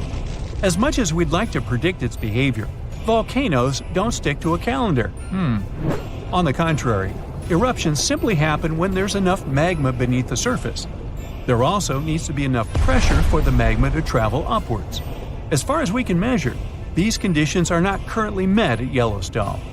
Sure, many volcanoes operate on a cyclical pattern, but that doesn't mean Yellowstone is overdue. In fact, Yellowstone has had just 3 major eruptions over the past 2.1 million years. Also, the term supervolcano refers to the formation's size, not necessarily how fussy it is. Yellowstone's monitoring is extensive, tracking seismicity, ground deformation, thermal emissions, gas, water chemistry, and surface changes. Signs of an eruption would include thousands of earthquakes over a short period. We'd also see deformation on the ground and weird gas emissions ahead of time. Stable as it might look like for now, the consequences of it having a major eruption could look ugly. Ash dispersion could blanket a 500-mile radius, potentially disrupting Midwest agriculture and clogging waterways. Ash and gas emissions into the stratosphere could induce global climatic effects, making our planet colder for several years. And yes, we've seen some research that it shows there's more liquid molten rock under the Yellowstone volcano than scientists believe. But that doesn't translate to imminent danger. You step on the surface of the moon. It's unusual. You definitely feel lighter here, and it's easier to walk. You decide to check out that obsessive idea of yours, jump on Earth's natural satellite. And even despite your bulky spacesuit, you literally fly up into the air. Woohoo! Anyway, you continue your walk on the surface of the moon when you feel something strange. The ground under your feet is it shaking? It feels as if an earthquake has just started on the moon. But that's simply impossible. Or is it? Surprisingly, your gut feeling hasn't let you down this time. Moonquakes do exist. In fact, there are 4 types of moonquakes that are strong enough to be detected from a large distance. There are deep moonquakes occurring more than 430 miles below the surface. Then there are meteoroid impacts. Thermoquakes occur when the frigid lunar crust expands. It happens when the morning sun illuminates the satellite after a 2-week-long deep freeze lunar night. And there are also shallow moonquakes. They're the only ones that are similar to earthquakes on our planet. Shallow moonquakes happen 12 to 19 miles below the surface, and they're the most powerful and dangerous. Between 1972 and 1977, the Apollo seismic network recorded 28 such moonquakes, and some of them measured more than 5 on the Richter scale. On Earth, such an earthquake is strong enough to crack plaster and move heavy furniture. Plus, shallow moonquakes are very long-lasting in compared to earthquakes. Once they get going, they can continue for up to 10 minutes. As for the average earthquake, it typically continues for 10 to 30 seconds. Scientists are still not sure what causes shallow moonquakes, and even where exactly they occur. One of the theories is that moonquakes happen at the rims of large, relatively young craters that probably slump from time to time. Interestingly, the Moon and Earth aren't the only places where earthquakes occur. No, scientists have recorded quakes, tremors, vibrations, and shakes in other regions of our solar system too. Let's take Mercury, for example. A few years ago, scientists discovered that this planet was shrinking, and that's why it seems to be so tectonically active. Or Venus. This world is a tectonic puzzle for experts. At the moment, Venus has no tectonic plates, and it might have never had them. But its surface has folds and faults and looks as if it could have tectonic plates. On the other hand, these features might have appeared because of other processes, for example, volcanic activity. But even though we haven't observed any Venus quakes, scientists believe they could detect them since their vibration seems to ripple through the thick atmosphere of the planet. Now, Mars. We know for sure that this planet is seismically active. NASA's lander placed a seismometer on the surface of the red planet, and in 2019, it managed to measure its first Mars quake. After that, the lander continued to record quakes, but they were so weak that if they happened on our planet, they'd be completely covered by the background noise of Earth's oceans. But a space body doesn't have to be a full-fledged planet to have active tectonics. Let's take Pluto. This dwarf planet is geologically active at the moment. In 2014, NASA's New Horizons spacecraft was flying through the Pluto system when it recorded complex geological features on this dwarf planet. Scientists concluded that Pluto might have quakes, or should I call them Pluto quakes, when its liquid water ocean freezes and thaws beneath the dwarf planet's icy crust. Jupiter's moons, Europa and Io, as well as Saturn's moons, Titan and Enceladus, are also geologically active despite their small size. Their features range from volcanoes and water plumes to potential subsurface oceans. Now, I bet you don't know these cool facts about earthquakes that occur on our planet. There's one place on Earth where a whopping 90% of all earthquakes occur. It's called the Ring of Fire, and it stretches around the Pacific Ocean from New Zealand all the way to South America. Looks to me more like a horseshoe. Anyway, experts claim that these countless earthquakes are caused by the abundance of volcanoes in that region and the constant movement of the tectonic plates. Around 500,000 earthquakes happen on Earth every year, but many of them occur very, very deep in the Earth's crust, and only special equipment can detect them. We feel around 20% of earthquakes, and only 100 of them can cause damage. The largest recorded earthquake occurred in Chile in May 1960. It was a magnitude 9.5 on the Richter scale. It was truly devastating. During that earthquake, seismographs detected and recorded seismic waves that traveled all over the world. They shook the planet for many days. As for the most powerful earthquake that occurred in the U.S., it was 9.2 and happened in Alaska. By the way, Alaska, along with California, is the most earthquake-prone state in the U.S. and one of the most seismically active regions in the world. A magnitude 7 earthquake occurs there almost every year. A mega-earthquake can actually shorten the length of a day for the entire planet. NASA claims that really large earthquakes can shift our planet's axis and, thus, change the duration of a day. Now, of course, you won't notice it since this change is measured in microseconds, and 1 microsecond is 1/1,000,000th of a second. Scientists think that the 9.1 Sumatra earthquake, which occurred in 2004, shortened the day by 6.8 microseconds. Now, not even the best specialists can predict an earthquake. That's mostly because the mechanisms that trigger earthquakes are extremely deep underground. But these days, people have learned how to figure out a more precise time frame of when an earthquake might occur. Earthquakes can be triggered by volcanic eruptions or, let's say, meteor impacts, but most of them are caused by the movements of our planet's tectonic plates. Earth's surface consists of 15 to 20 constantly moving tectonic plates. Pressure increases when they shift, and this can make the crust of our planet break. San Francisco is moving toward Los Angeles right at this moment. The speed of its movement is about 2 inches per year. That's as fast as your fingernails grow. It's happening because the two sides of the San Andreas Fault, which is the continental fault extending 750 miles through California, are slipping past each other. So, in several million years, Los Angeles and San Francisco will be neighbors. Lakes, ponds, and canals become slightly warmer and start to stink before an earthquake. It happens because gases get released when tectonic plates shift. Most animals feel these signs and change their behavior. For example, scientists noted toads completely disappearing before an earthquake in Italy in 2009. But as soon as the natural disaster was over, they returned. Even after an earthquake is over, you might still see water sloshing around in your swimming pool. There's no need to worry. This is a phenomenon called a seiche. The water can keep sloshing around for hours after the earthquake is over. For example, the pool at the University of Arizona lost some water from a seiche caused by an earthquake in Mexico that occurred 1,200 miles away. On February 27, 2010, a massive earthquake started in Chile. It measured 8.8 on the Richter scale.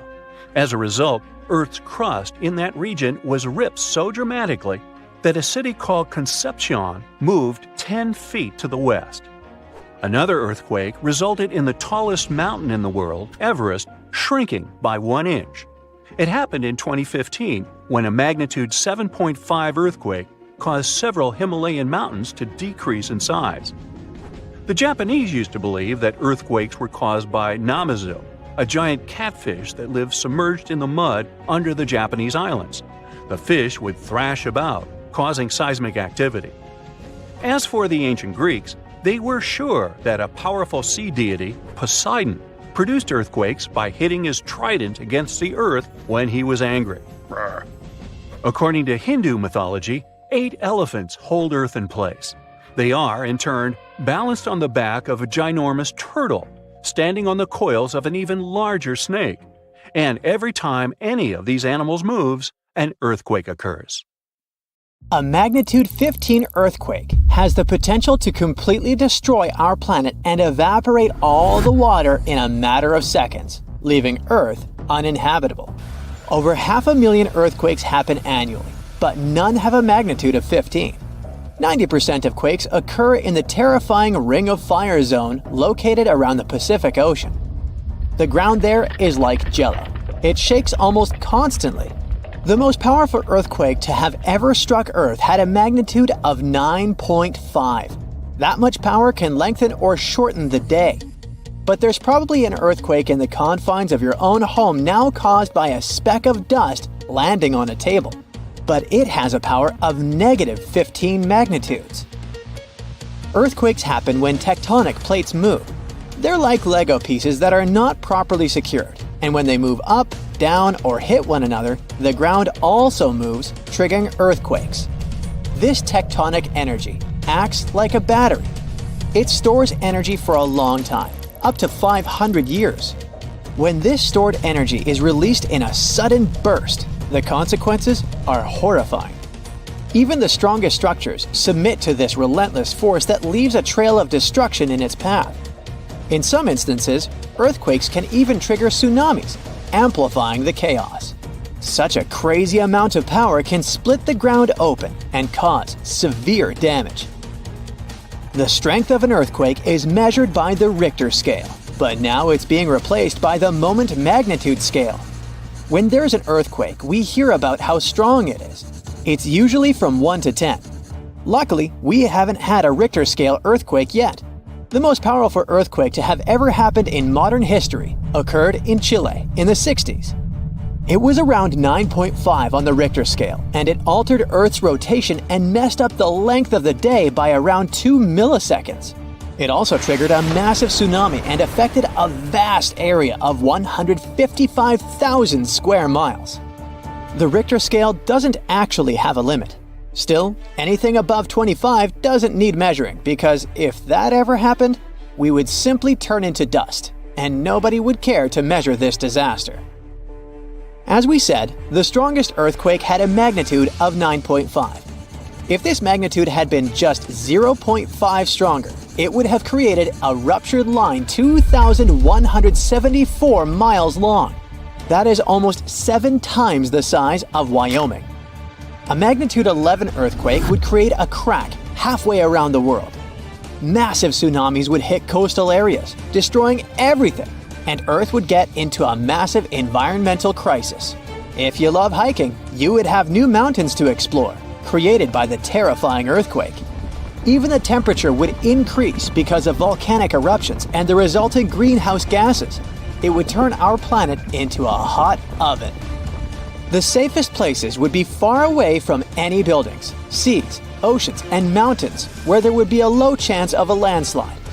Countries unprepared for earthquakes would be totally destroyed, and cities would turn into piles of rubble and dust. Going up on the Richter scale would only make things worse. But don't worry, an earthquake of that power is impossible. Earth's crust doesn't have enough energy to produce such earthquakes. But there is something that has much more power and can produce mega earthquakes. Asteroids are powerful enough to destroy our planet, as we all know from the dinosaur era. That asteroid was around 6 miles long, and it caused massive damage to the planet. It triggered earthquakes that shook the ground constantly for months. These terrifying quakes were about 50,000 times stronger than the Chile earthquake. They also triggered a tsunami that was 30,000 times more powerful than the Indian Ocean tsunami. And the latter was one of the most devastating tsunamis to have ever struck Earth. The earthquakes caused by the asteroid had a magnitude of 11, making it the most powerful and scariest natural disaster ever. And let's hope it stays that way. The Indian Ocean tsunami affected only certain areas of the world. Meanwhile, the asteroid tsunami affected every part of the world and had 33-foot-tall waves. Even if you had traveled to the most remote place on Earth, you wouldn't have been able to hide from this Grim Reaper. A 15-magnitude earthquake wouldn't be 15% stronger than the Chile earthquake. The scale doesn't work like that. It would be around 100 million times more powerful than a 9.5 magnitude quake. It could make all the water on Earth evaporate, leaving us devastated and without any H2O to survive. All ecosystems would collapse, all food chains would be broken, and only some super strong bacteria would probably survive the impossible. That is only a fraction of the frightening things that could happen. The ocean is like the AC for our planet. Without it, Earth would be super hot. The ocean also serves as a shield from the sun's powerful rays. It acts as a heat absorber and cools Earth. Scientists think that the most dangerous thing would be the inability of Earth's crust to survive the violent shakes of the 15-magnitude earthquake. If our planet miraculously survived and didn't turn into dust, there would be massive openings in its crust. The ground would become gelatinous. It would randomly move up, down, left, and right, and no building would survive that. Our civilization would be brought back to the Stonehenge era. Tectonic movements like this are devastating. A similar thing happened in Japan when tectonic plates moved 165 feet from each other and then snapped back together, creating a 9-magnitude earthquake. No place on Earth is immune to this bone-chilling natural phenomenon. Still, certain places have higher chances of being destroyed than others, like the Ring of Fire, where 90% of earthquakes happen. This is a place where earthquakes are almost everyday occurrences. The Ring of Fire is located in the Pacific Ocean. It forms a ring around the continents that surround the Pacific. There, several tectonic plates meet, creating highly unstable ground. To make the problem much more terrifying, 75% of active volcanoes are located in this area. 90% of dormant volcanoes are also there, making this place extremely dangerous. Scientists carefully study this region to find a way to predict when the next earthquake might strike. The Ring of Fire is not the only place at risk of earthquakes. In California, along the San Andreas fault line, two tectonic plates have been storing power for more than 200 years. The San Andreas Fault is 715 miles long and has the potential for a massive earthquake. This region has its fear of violent earthquakes like the one that happened in San Francisco in 1906. It had a magnitude of 7.8 on the Richter scale. Scientists' predictions are terrifying. They say that the chance of a 6.7 magnitude earthquake is very high in the area. If all hell starts to break loose, you should know how to survive. Avoid anything that might fall on you, like windows, closets, or unstable ceilings. The official phrase from emergency experts is drop, cover, and hold on. Stay low to the ground. Hide under something stable like a table, and remain there until the shaking stops. Make sure to stay in your shelter for another minute or two, just in case there are aftershocks or loose debris. Use your nose and smell for gas. If you do smell it, don't turn the lights on or do anything that might ignite it. Stay strong and be safe. Oh wow, there's a hole in the bottom of the ocean. It seems that the ocean has a leak.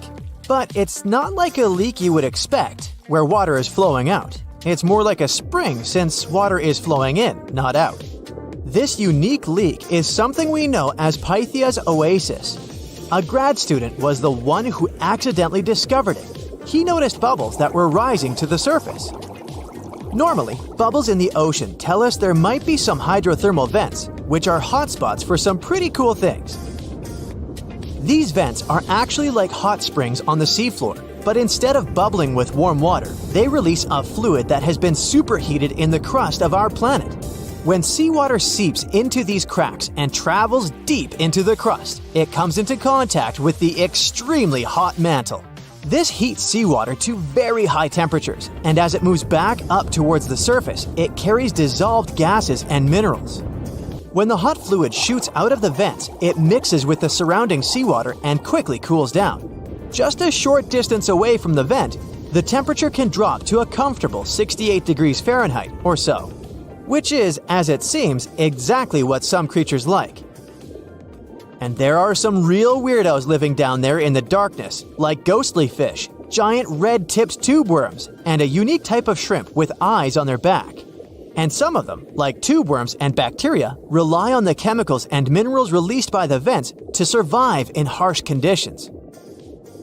But in this case, the bubbling water didn't come from a hydrothermal vent. It was there because of a spring, and that's a bit more concerning. You see, the water in this reservoir needs to stay where it is. If too much of it seeps out, there could be some serious consequences, especially for the surrounding area. You can see this unusual leak along the Cascadia subduction zone, which is a massive fault line off the Pacific Northwest coast.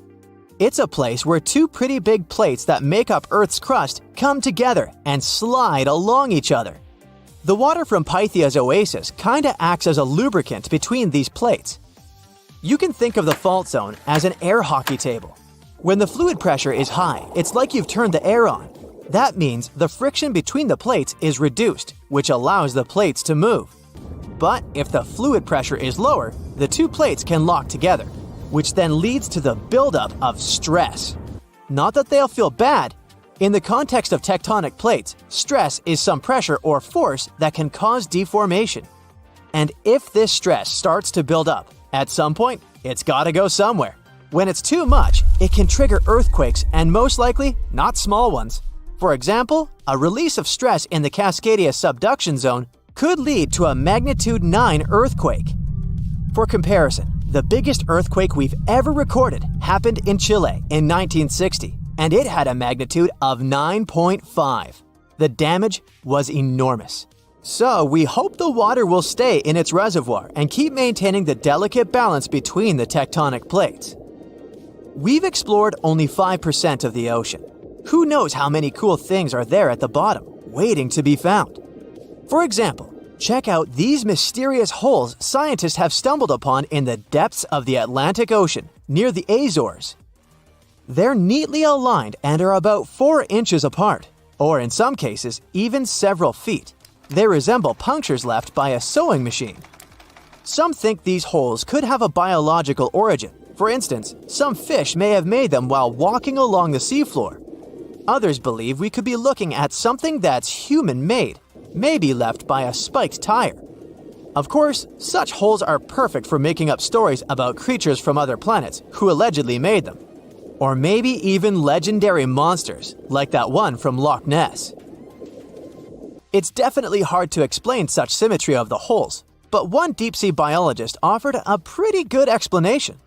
He said there could be an animal burrowing beneath the sediment, and from time to time, it could make little chimneys just to get access to clean water circulation in its small burrow. I mean, there are sediment piles around the opening of each hole, and they do support the idea that something pushed the soil from below. But there's still no proof these holes are actually connected beneath the surface. And there are also a lot of things hidden at the bottom of the oceans and seas that ancient civilizations left us.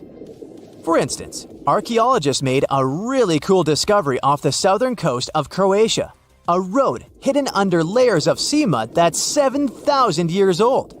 They found the ancient road at the sunken Neolithic site of Solin. The site of Solin was a human-made island in ancient times, and an archaeologist discovered it 2 years ago. He was studying satellite images of the area around Korčula, one of the beautiful Croatian islands. When he realized there could be something interesting at the bottom of the sea, he dove into the water with his colleague. And under the surface of the Adriatic Sea, which is part of the Mediterranean Sea, at a depth of 13 to 16 feet, they found stone walls that were most likely part of some ancient settlement. The landmass where people built the settlement was separated from the main island by a narrow stretch of land. Luckily, this area is protected from big waves by the surrounding islands, so the site remained relatively well preserved. It's now hidden beneath the surface of the sea and covered in mud. But it's so exciting to imagine how people walked on that road nearly 7,000 years ago, visiting nearby settlements. If you want to see the weirdest creatures, you can always head to the bottom of the sea. Actually, scientists have determined there could be more than 30 potentially new species at the bottom of the Pacific Ocean. They've collected them using their remote-controlled vehicle. That's a big step because until recently, they could only study such creatures through photographs. I'm talking about segmented worms, different types of coral, some invertebrates similar to centipedes, and many others. But there are also many old freaky creatures that we already know about that look like they came from sci-fi movies. Red octopus, blobfish. Okay, this one kinda looks normal until you raise it to the surface. The goblin shark, Sloane's viperfish, zombie worms. Ugh. Yeah, I hear ya. Let's move on. The seafloor hides things from space too. There are traces of rare forms of plutonium and iron at the bottom of the Pacific Ocean. And what's awesome is that all this has come from space. These radioactive materials probably formed during some kind of cataclysmic event in space and eventually made their way out to our beautiful home planet. And this extraterrestrial debris most likely appeared on Earth within the past 10 million years. After it fell to the Pacific Ocean and settled at a depth of almost a mile, it became part of all those layers of rock down there. Plutonium is especially exciting for scientists. I mean, only tiny amounts of it have been found, hundreds of atoms maybe. But it's still remarkable because these atoms are created by exploding stars. Things like this can help us better understand how the universe produces elements heavier than iron, like plutonium, gold, uranium, and platinum. We're still not sure about the origins of these elements. For a long time, scientists believed that supernovae, which is when a star comes to its end in a fabulous explosion, were responsible for creating these heavy elements. But it seems it's not just that. Some other cosmic events, such as the collision of neutron stars, which are super dense collapsed stars, or some rare types of supernovae could also be involved. Whoa, let me get my popcorn. When we think of active volcanoes, one region comes to mind: the Ring of Fire in the Pacific Ocean. 3/4 of Earth's volcanoes sit within this belt. Compare the area to Australia, which doesn't have any volcanic activity. The old continent of Europe is also calm, or at least we like to think so. Can you guess what the most active volcano in Europe is? If you thought of Mount Etna on the island of Sicily in Italy, you were right. The volcano has erupted about 200 times and has been far from sleeping in recent decades. The last time this happened was in August 2023. The highest mountain in the Mediterranean is 500 million years old. But in Iceland, there is a much younger volcano. It sprang into action on the 10th of July 2023. In the afternoon, 3 fissures appeared in the ground on a peninsula in the southwest of the island. This was at a base of a small mountain peak. Its name means Little Ram in the local language. The volcano spewed molten lava high into the air. There were also gas plumes in the area. But the scientific community wasn't surprised by the event.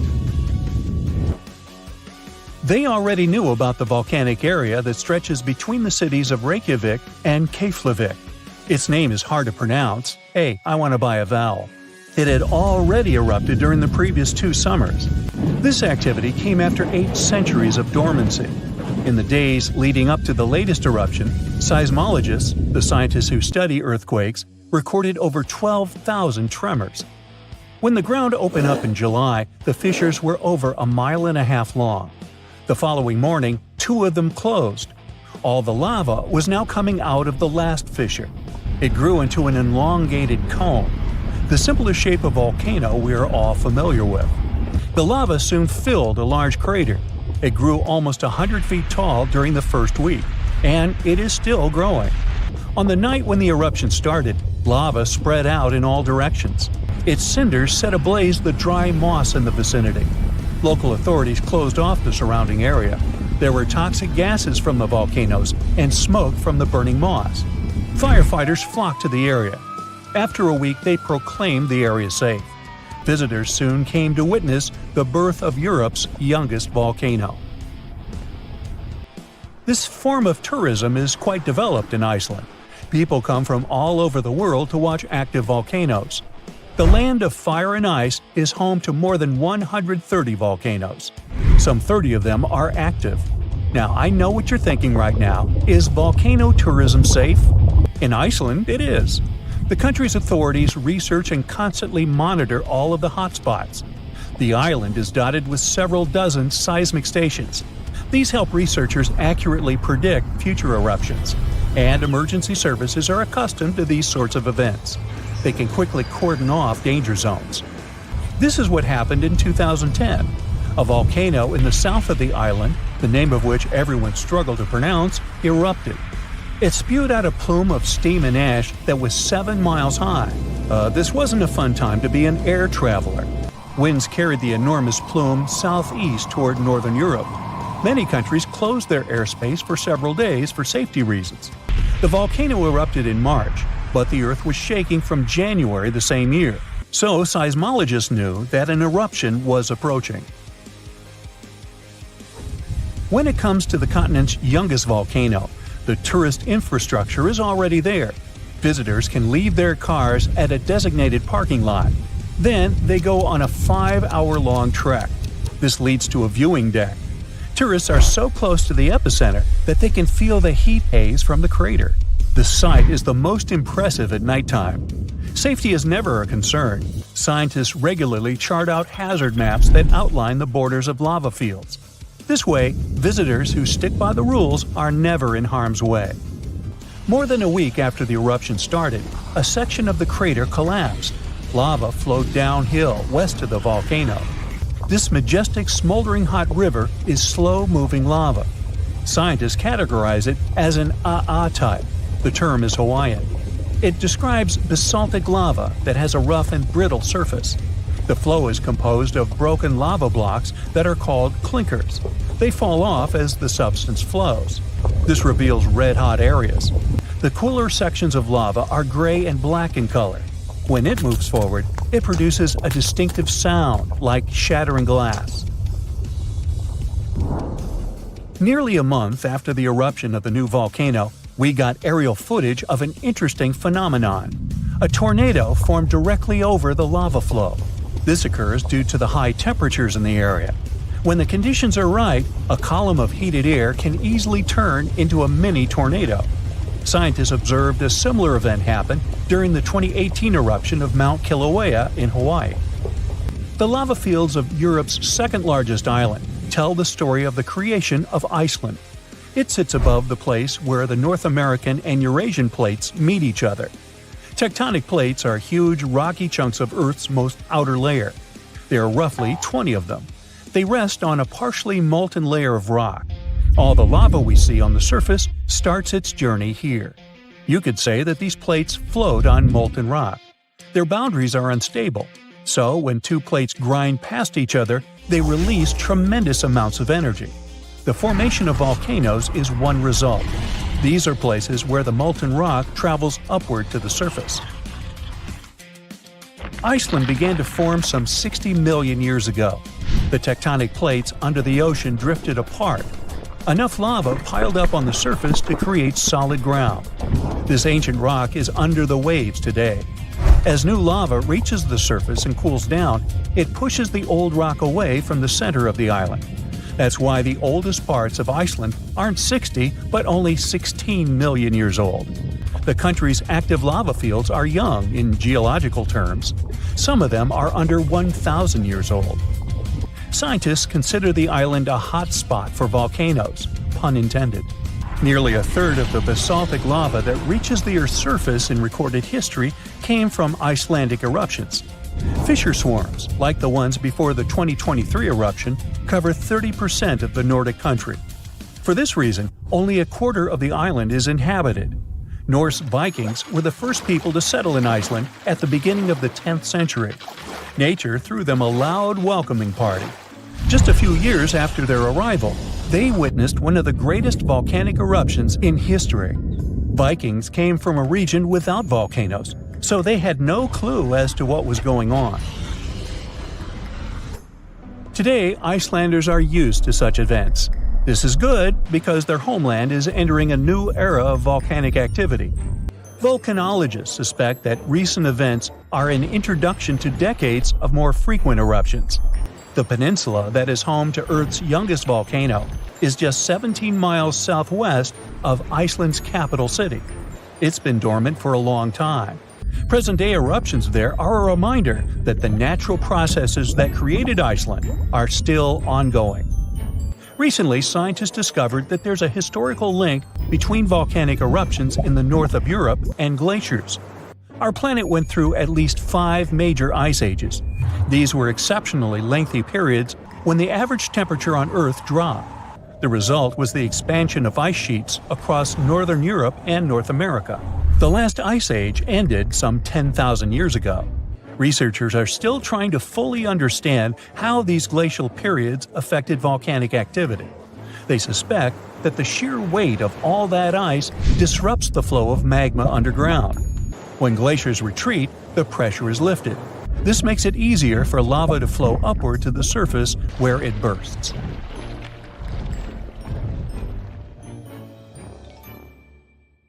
The ground suddenly starts shaking. Clouds of gas start forming in the sky, making it dark during broad daylight. Bits of the ground start swelling, lifting, and even collapsing. These are the telltale signs of a volcano that is bound to erupt. And this is what could easily happen again with Mount Spur. It's only about 75 miles from Anchorage, one of Alaska's busiest cities. More than half of the population of the northernmost state of the US live there. There's also a huge amount of air cargo that passes through its international airport daily. So anytime a volcano this close to such a vital hub begins to get restless, people start paying attention. Just FYI, approximately 350 million people in the world live within the danger range of an active volcano. That means that around 1 out of 20 people live in an area at risk of volcanic activity. Alaskans probably wish that Spur's reawakening was fiction, but it's actually true. The Alaska Volcano Observatory picked up on several of these "I'm about to erupt" signs from Mount Spur. So much so that they raised the alert level to yellow, which means unrest above normal background levels. Spur erupted twice in the 90s, and it was pretty intense. If we were ranking volcanic eruptions on a scale from 1 to 10, these eruptions would rank a 6 or 7. Not that terrible, but still worth 10 to 17 million in damages. However, these numbers are nothing compared to Alaska's 1988 Redoubt eruption, another volcano that erupted and summed up a staggering $345 million in damages, mainly because its ashes hit aircraft engines, such as the KLM 747 that lost power after all its engines went off due to the ashes. If people weren't paying attention to Alaska's unstable geology before that, well, they surely started to after it. When you think of the hazards of volcanic activity, the first thing that might possibly pop in your mind is Pompeii, Italy. Of course, that's the worst-case scenario, a city being engulfed by lava. Spur may seem innocent compared to Vesuvio, but it still took its toll. The last time it erupted in the 90s, and it threw volcanic aerosols over 60,000 feet into the atmosphere. Let's get our science straight here. Think of volcanic aerosols like liquid particles that are released into the atmosphere during an eruption. These particles are usually created when gases from a volcano, such as sulfur dioxide, combine with water and other particles that exist in our atmosphere. These aerosols can actually cool the Earth's surface since they reflect sunlight directly back into space. And that's not the worst part. It can stay in the atmosphere for several years after an eruption, causing lots of health issues.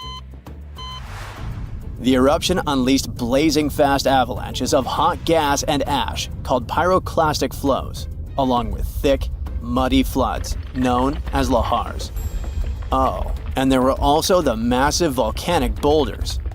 These rock chunks were huge, some over 3 feet long, and they blasted out from the volcano like nature's cannonballs, landing more than 6 miles away. All that volcanic heat melted part of a nearby glacier, kicking off debris flows that dammed up the Chakachatna River and created a whole new lake along the valley.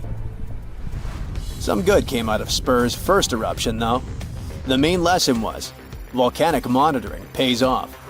The local monitoring was able to reduce the economic damage done by the eruption, especially for a city that has an intense air traffic. Spur is deemed as dormant for the moment, but it could go off anytime soon. You see, volcanoes are classified as active, dormant, or extinct, depending on how much action they're putting on. If it's still active, it's still rumbling and erupting somewhat regularly. Dormant means it's had some recent activity, but it's still lying low for now. And extinct, that's when it's been quiet for such a long time that we figure it's done for good. One of the US's most dangerous active volcanoes is Mount St. Helens. This volcano is actually responsible for the most powerful eruption in US history. Its last blast was so intense, it threw off about 1,300 feet off its summit. Basically, the top of the mountain vanished, and if you thought Mount Spur's ash cloud was impressive, St. Helens wins the competition since it launched its ashes 80,000 feet into the sky. Eastern Washington plunged into total darkness. But it wasn't just that. In a matter of 3 minutes, the eruption hurled 3.7 billion cubic yards of blazing rock and dust, enough to fill 1 million Olympic-sized pools across 230 square miles of lush forest.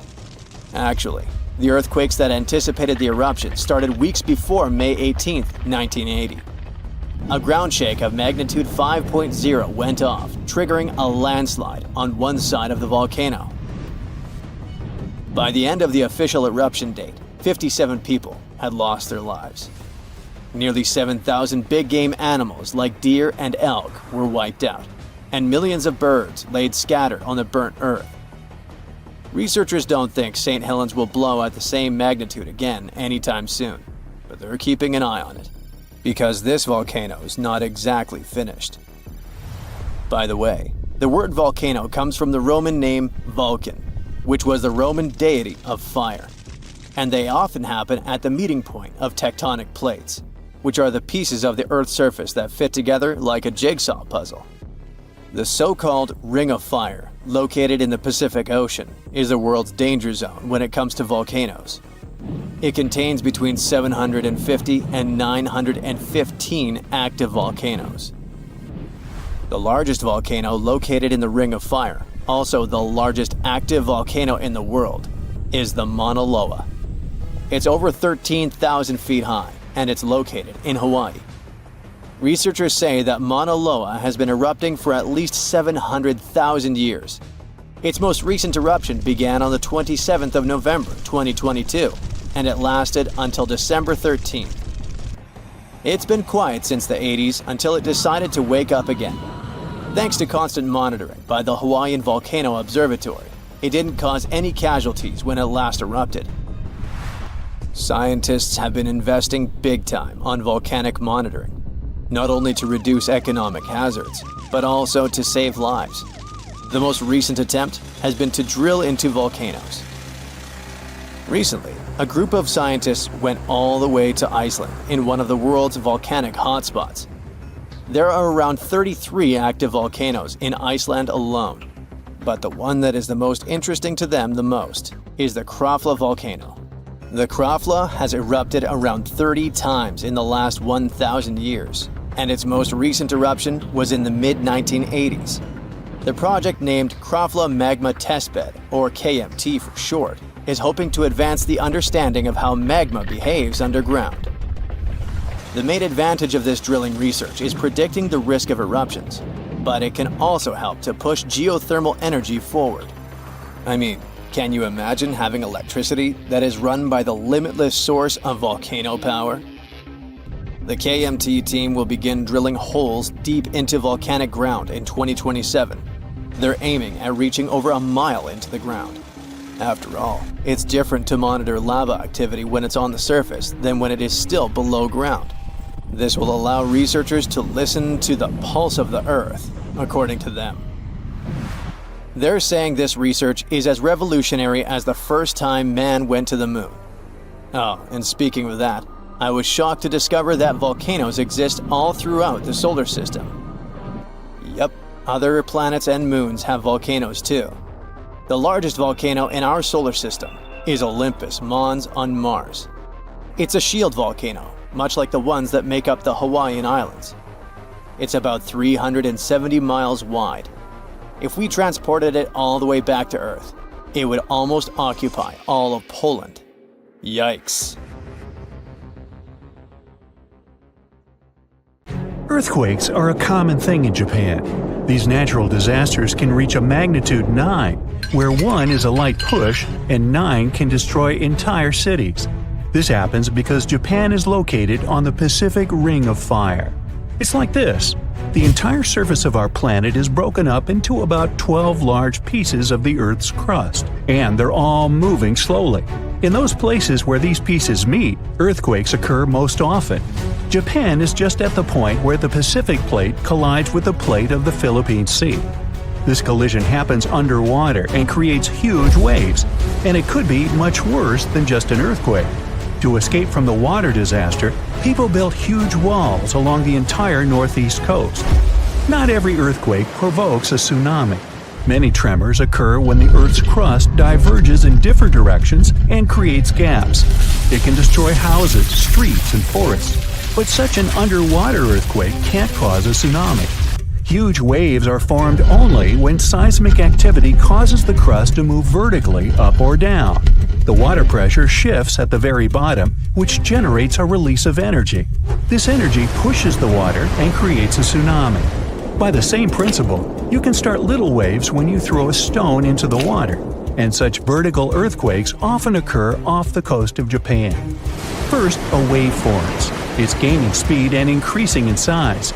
Its height can reach about 40 feet, almost as tall as a 5-story building. It's approaching the coast and accelerating to 500 miles per hour. This is about the cruising speed of a commercial airliner. Millions of gallons of water weighing thousands of tons are getting closer. And now the wave is reaching the shore and demolishing everything in its path. Houses, trees, cars, nothing can withstand the destructive force of nature.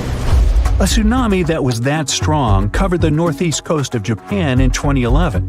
It changed the landscape of the beach and the seabed. These changes are the reason for another dangerous natural phenomenon: underwater vortices. Whirlpools draw in everything that is nearby. They used to build dams along the coastline to protect coastal villages, but the wave force easily destroyed these walls. That's why, after the disaster of 2011, they decided to create new large-scale protection in Japan. They spent more than $10 billion in several years on it. As a result, they created about 440 massive walls all along the coast. They combined these sections into one large dam, almost 250 miles long and 45 feet high. The construction is supposed to protect the coast against strong tsunamis. But still, the government has moved some coastal villages to higher terrain. They also banned building anything by the shore. Despite the protection it gives them, many locals aren't happy with the wall. It's a huge problem for the fishing industry. The wall blocks access to the ocean, so ships and boats can't dock at the shore. Some people are unhappy that their windows now face the concrete wall instead of the blue ocean. The money spent on the wall could have been spent on moving even more houses. Residents have concerns the wall only creates an illusion of security. A giant wave can crash into it at great speed and break it into pieces. And these concrete parts can cause even more destruction. Some scientists agree with this opinion. Most experts aren't sure the wall won't give 100% protection, but it can help delay the flood, giving people more time to evacuate. In such situations, every minute counts. It's impossible to predict the earthquake occurrence accurately. But when it starts, the sensors can calculate how much time it would take for the wave to arrive at the shore.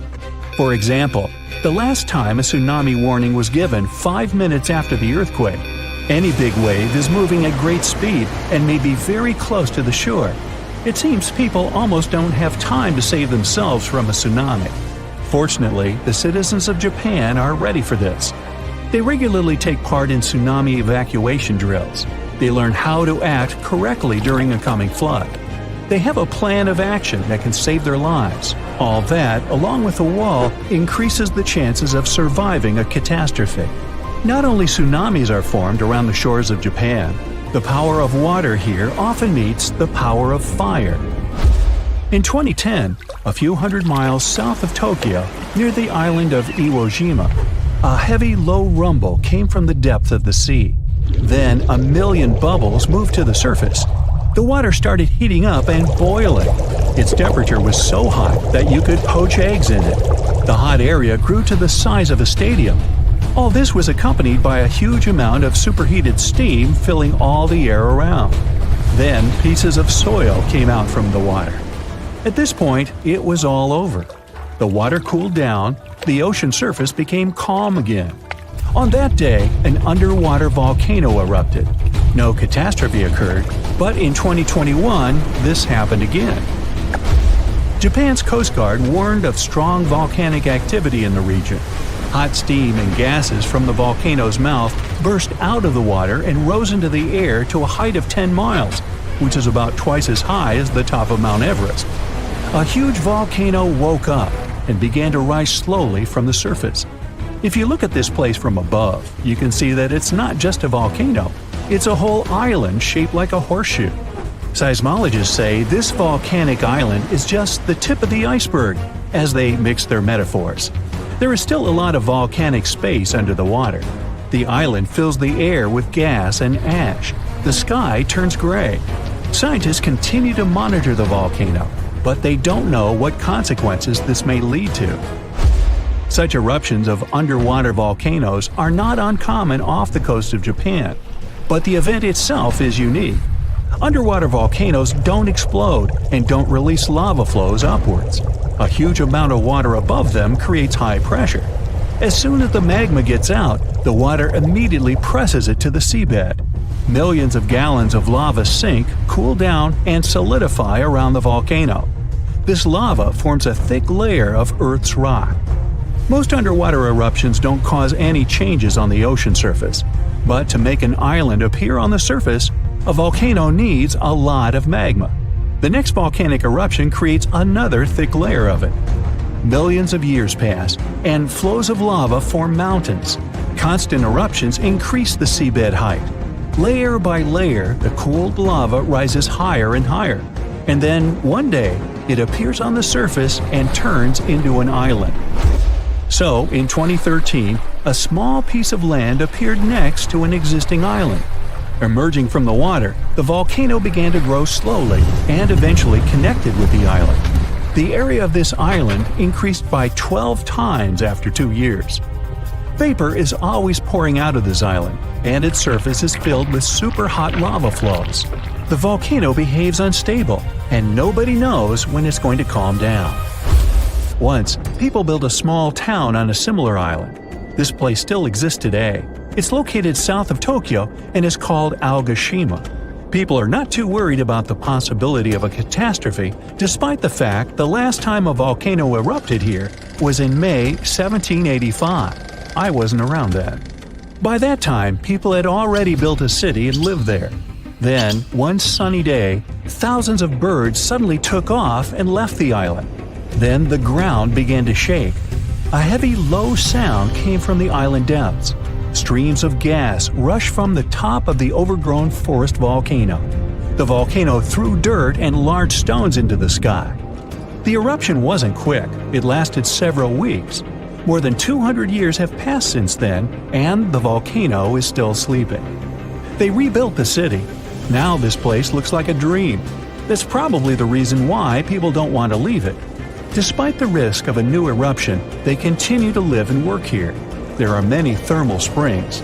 The island also has rich soil, and the waters around are full of fish. The volcano may wake up at any moment.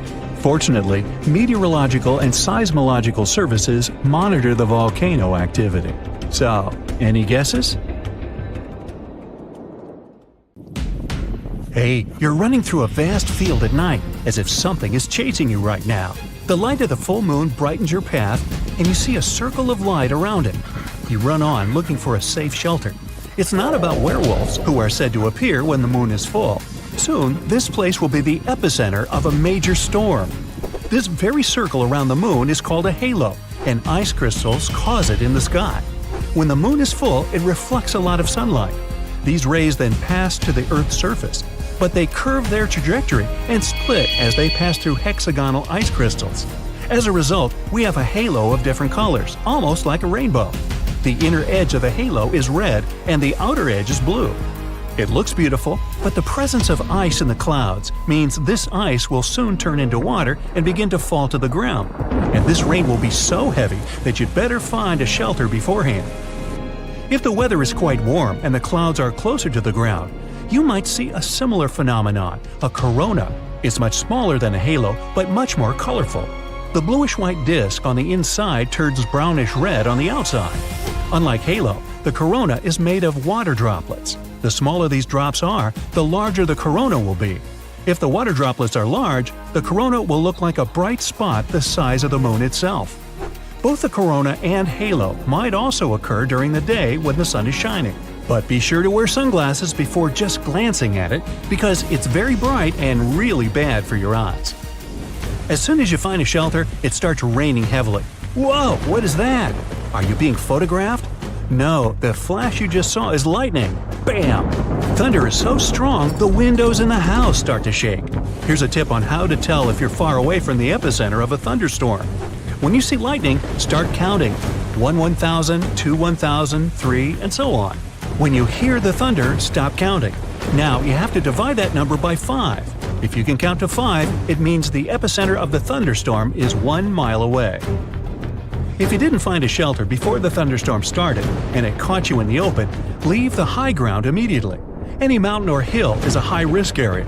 Don't even think about hiding under a tree. Tall objects are the first target for lightning. Power poles are also at risk. If a thunderstorm catches you riding a bike, drop it immediately and run away. Same if you were riding in a convertible, golf cart, or motorcycle. If a thunderstorm started while you were in an open field, the tallest object here is you. Get down and try to cover yourself somehow. If you're not alone, try to keep your distance from each other. Whew! Now let's admire the beautiful sunrise. It looks like someone spilled red paint on the sky. This beautiful view means it's about to start raining. You can see a red sky at sunrise because the high pressure zone has just passed you by and is now followed by a low pressure zone with high water content in the air. So take an umbrella with you or go back to a warm bed and stay indoors. There's an old saying to keep it all straight. Red sky in the morning, sailor take warning. Red sky at night, sailor's delight. Sometimes you can even predict rain by smelling it. It's all about ozone molecules. Storm currents bring ozone down from the upper atmosphere, and when the storm is about to start, you can smell a sense of cleanliness. It's like you just washed the floor with clean water. Your sense of smell gets more sensitive before it starts to rain. It's not because of your nose, but because of the more humid air. Flowers spray their scent, and the water molecules stick to it, spreading it much better. That's why the same flowers smell different when you smell them outside or in a closed, humid greenhouse. Plants can also help you predict changes in weather. If you touch the grass in the morning and it's wet, it means it's going to be a clear day. That morning water on the grass is dew. It appears at the coldest time of night. Clear skies allow the earth to cool a bit, and the water vapor molecules in the air turn into a liquid that settles on various surfaces. Take a closer look at the leaves on the trees. Sometimes they can be upside down. For example, maple leaves respond well to increased humidity before the rain. Their stems become very soft, and the wind can turn them upside down. But the best indicator is pine cones. The seeds are inside the cone, just under its scales. The pine needs to keep them as dry as possible so that the wind can carry the seeds far away and new trees can emerge from them. So, when the pine senses rain approaching, it gives the order to close the cones. Then the scales close, protecting the seeds from the water. And instead of boring weather forecast hosts, you can just follow the animals and insects. Have you heard the crickets chirp? That will be your thermometer for today. Set the timer for 15 seconds and count how many times crickets chirp.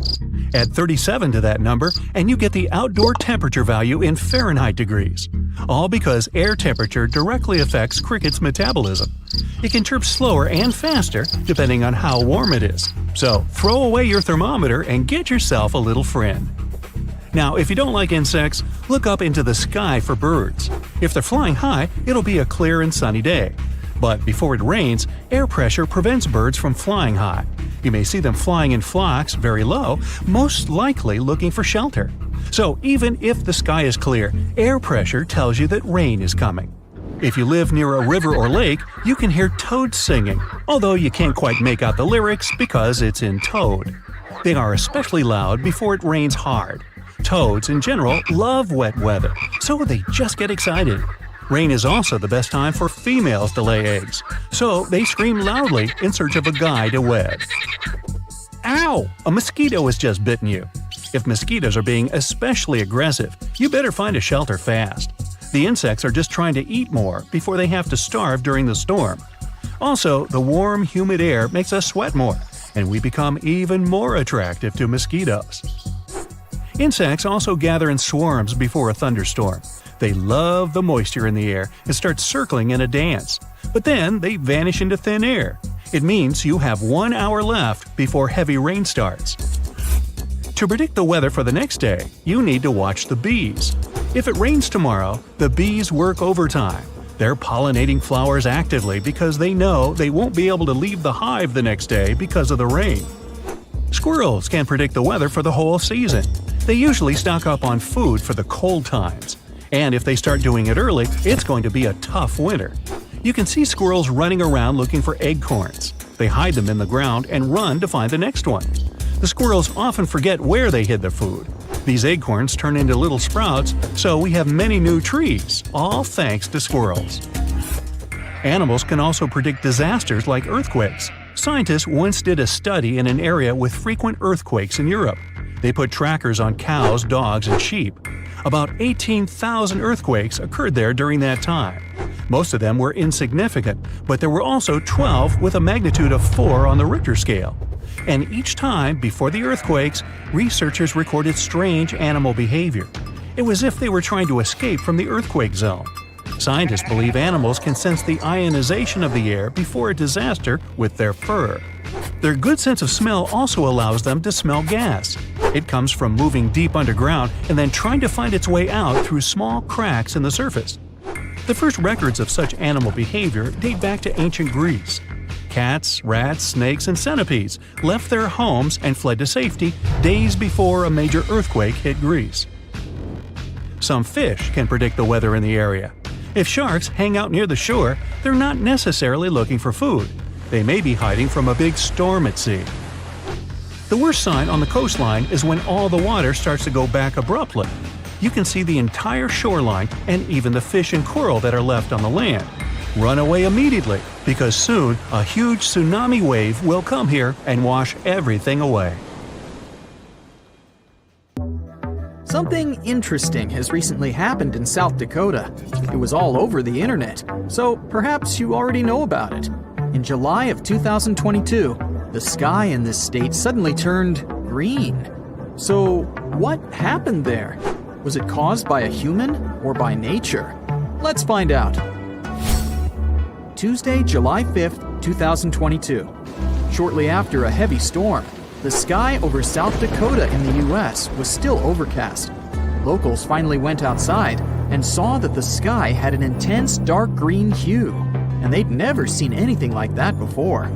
People said that it looked like something straight up from science fiction, or even a horror movie. Unsurprisingly, South Dakotans immediately started spreading the news all over social media. People shared their beautiful, yet very eerie pictures on Twitter. They showed the sky over the city of Sioux Falls and a few other towns. Even though it may look like something supernatural, in reality, this is not a terrifying phenomenon at all. It's a simple play of the light and the atmosphere. Something like this happens quite rarely, and usually means that really bad weather is approaching. And that's also true to what happened in South Dakota. Just before people started sharing photos, a thunderstorm swept through the town of Sioux Falls. This was confirmed by the U.S. Weather Service. This hurricane was terrible. The wind speed was about 100 miles per hour. According to the Beaufort scale on wind speeds, this is the fastest and most destructive storm. There are only 12 numbers on this scale, and the maximum wind strength starts at 73 miles per hour. But why isn't this all over the news then? Well, because it's kind of a usual thing for the residents. Thunderstorms occur very often in the United States, especially in the warmer months. And 1 out of 10 such thunderstorms can become something serious, like a tornado. This one wasn't an exception. It was the so-called derecho storm.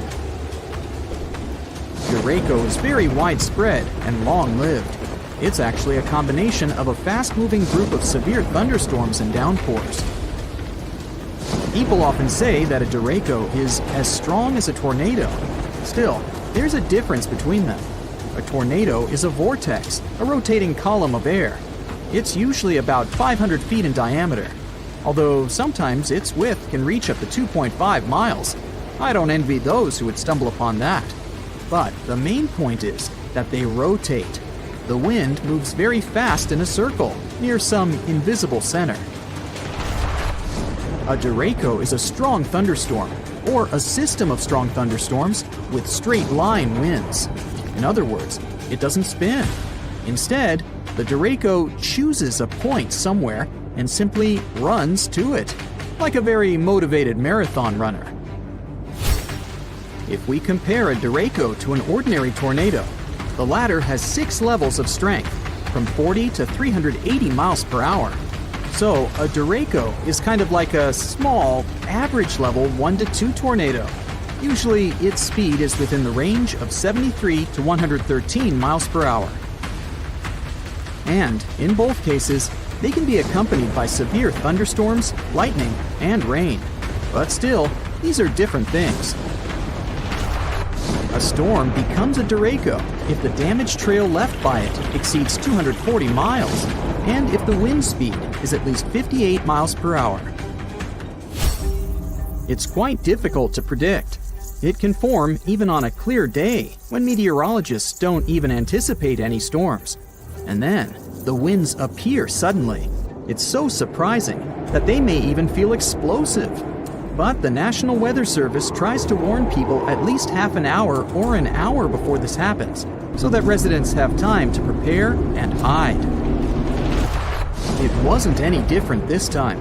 The storm swept through almost all of South Dakota, as well as the states of Minnesota and Iowa. The consequences were quite serious. More than 30,000 people were left without electricity. Fortunately, people were fine. That's because the locals are pretty used to derechos. However, the green sky is something different. It became a very unusual sight for the locals. Everyone was wondering why it happened. Was it a bad sign or a normal weather phenomenon? Well, to be honest, scientists don't have an exact explanation. But, although there are only assumptions, they sound pretty convincing. A green sky is a very rare phenomenon. Most scientists think that this happens when a powerful storm approaches the area before sunset or sunrise. Then the sky will turn green in this area. NBC meteorologist Bill Cairns, who once faced a similar event himself, suggests that the green sky appeared because of the huge hail before the storm. First, let's talk about why the sky looks blue, or any other shade, depending on its mood. In short, the sun simultaneously carries all the rays of the color spectrum. It may seem white to us in total, but it actually has all the colors at the same time. However, these color waves all have different lengths. For example, blue rays are shorter than the other ones. They jump away from the air molecules better than the red waves, so they reach us faster. Because of this, on a regular clear day, the sky seems blue. At the same time, red and orange color waves are very long and move slower, so they're usually left behind. But when the sun goes below the horizon or rises, the rays' directions change, and these waves reach us better. It all means that even if the sunrises and sunsets seem red and orange to us, in fact, there are still blue and green waves among them. But they have to bounce off something to reach us faster and become stronger than the red rays. Have you guessed what I'm getting at? This is where the water comes into play. Clouds are made up of water droplets. When they become large enough, but don't fall yet, for example, due to strong winds, they affect how the light behaves in the sky. Large, heavy storms mostly consist of water and hail, and water reflects blue and green rays best of all. That's exactly the reason why the water in rivers and lakes seems bluish-green to us, although in reality, it's transparent. And yeah, algae matter too. So, there are a couple of key factors why the sky may turn green. First off, the sun should be at the horizon level. Another factor is that while the storm clouds are approaching, they shouldn't cover the sky completely. There still must be a little room for the sun rays. Then, barely noticeable blue rays jump up to storm clouds. They're repelled by water droplets and hail. Mixing with the red sunset, they turn into a bright green light. And this green light is spreading all over the sky. That's why in most of these cases, when the sky turns green, people can only see it in the evenings. Yeah, it can also happen in the middle of the day. But since the conditions are already quite specific, seeing something like that during the day is even rarer. Still, if you see a green sky, you don't need to panic. It doesn't necessarily mean that a terrible storm is approaching. The chances are high though, but still, it's not a rule. It can be just heavy rain or a heavy hail. In other words, if you see a green sky, then you'd better hide. And hide your car. However, if you were lucky enough to see the stunning sky from the comfort of your own home, it's indeed very exciting. If you get a glimpse of something like that, just know that you had a chance to experience something very rare and special. Some people said it was the most incredible thing they had ever seen. Ah, beautiful! You're walking with your friend and look up at the sky. The sun looks a bit different today, like it has some kind of ring around it, a rainbow type thing. Huh? Hey, look at that! Your friend pulls his head up out of his phone. You shouldn't look directly into the… Stop everything, he says. It's a sun halo. We need to find shelter now, unless you have the world's biggest umbrella on you. A sun's halo is nature's sign that there's a snow or rainstorm on its way. It's caused by clouds that are made of bazillions of small ice crystals flying around 20,000 feet. Sunlight goes through those crystals, which causes the light to split and refract, like when there's a rainbow. Now, don't look at the sun halo directly. It's going to be tempting because it's not something you see every day. Plus, it's really beautiful. But ultraviolet light can burn the exposed tissue of your retina and cause serious damage. So, not worth it. Grab some sunglasses and you're good to go. This phenomenon lasts about 40 minutes. These clouds are the same ones that can cause a spooky ring around the moon at night sometimes. Nature sends early signs of disasters in many ways. J-shaped trees means there's a landslide coming. Since the ground is moving slowly, the trees grow into the super selfiable shape. Try to find a flat area and avoid going near any trees, unless you have superhuman strength. You're on a nice walk on the beach. Sand, sun, not a cloud in the sky. Then, out of nowhere, you see the ocean going back away from the shore. Suddenly, you can even see bits of coral, small fish, and other random small sea animals. That's a good sign to leave. There might be a tsunami on the way. A tsunami is formed when there's an earthquake underwater, and it can hit the coast at 500 miles per hour. It's mostly a Pacific Ocean thing, but why risk it? If there's a channel of choppy water on the beach, stay away. There might be a rip current under the surface that can be extremely dangerous. Sometimes waves hit the shore in a weird way, which forms these rip currents. You might see a strange gap in the waves, or you might notice random bits of seaweed going in all different directions. If you don't ever find yourself caught in a rip current, try to stay afloat and don't waste your energy swimming against the current. Yell out for help and try to float your way along the beach. Once you break out of the channel, swim diagonally to the shore. If you find yourself in the ocean and see a group of sharks swimming, okay, this scenario doesn't sound good either way. Well, the good news is they're not necessarily coming for you. The bad news?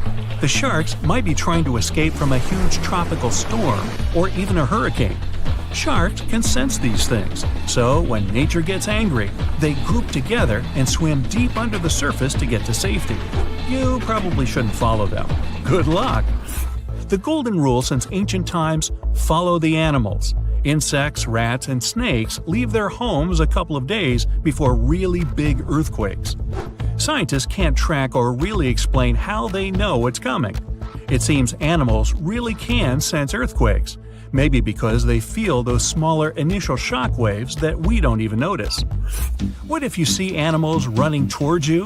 Well, that could mean you're about to get eaten for breakfast. Or it means there's a wildfire behind them. Amphibians like frogs, toads, and salamanders try to protect themselves by burrowing down into the ground. Others just run. Before you start running alongside them, check to see if you can see smoke. You don't want to sprint flat out for nothing. Well, it's not just animals. We can spot warning signs too. For example, if you notice your hair suddenly starts to stand on end and your jewelry starts to buzz, take shelter right away. Lightning might be about to strike somewhere nearby. If you're outside and can't run into a house, make sure not to stand near any tall structures. Lie flat on the ground. Be near water. Seek shelter under an isolated tree or stand in an open space. And don't stand on top of the Empire State Building. That thing gets zapped hundreds of times a year. Do you like skiing? It's all fun and games until all you can see is white. Avalanches can move up to 80 miles an hour, so watch for some warning signs. Does it feel hollow when you walk in the snow? Are there cracks around your feet? Can you see a huge avalanche coming? Time to go! Sometimes a storm mixes its blue light with the red light from the sun, and you get a pretty impressive green. Enjoy it from a safe distance, preferably indoors. This super tall thundercloud usually means you're about to get smashed by hail, or worse, a tornado.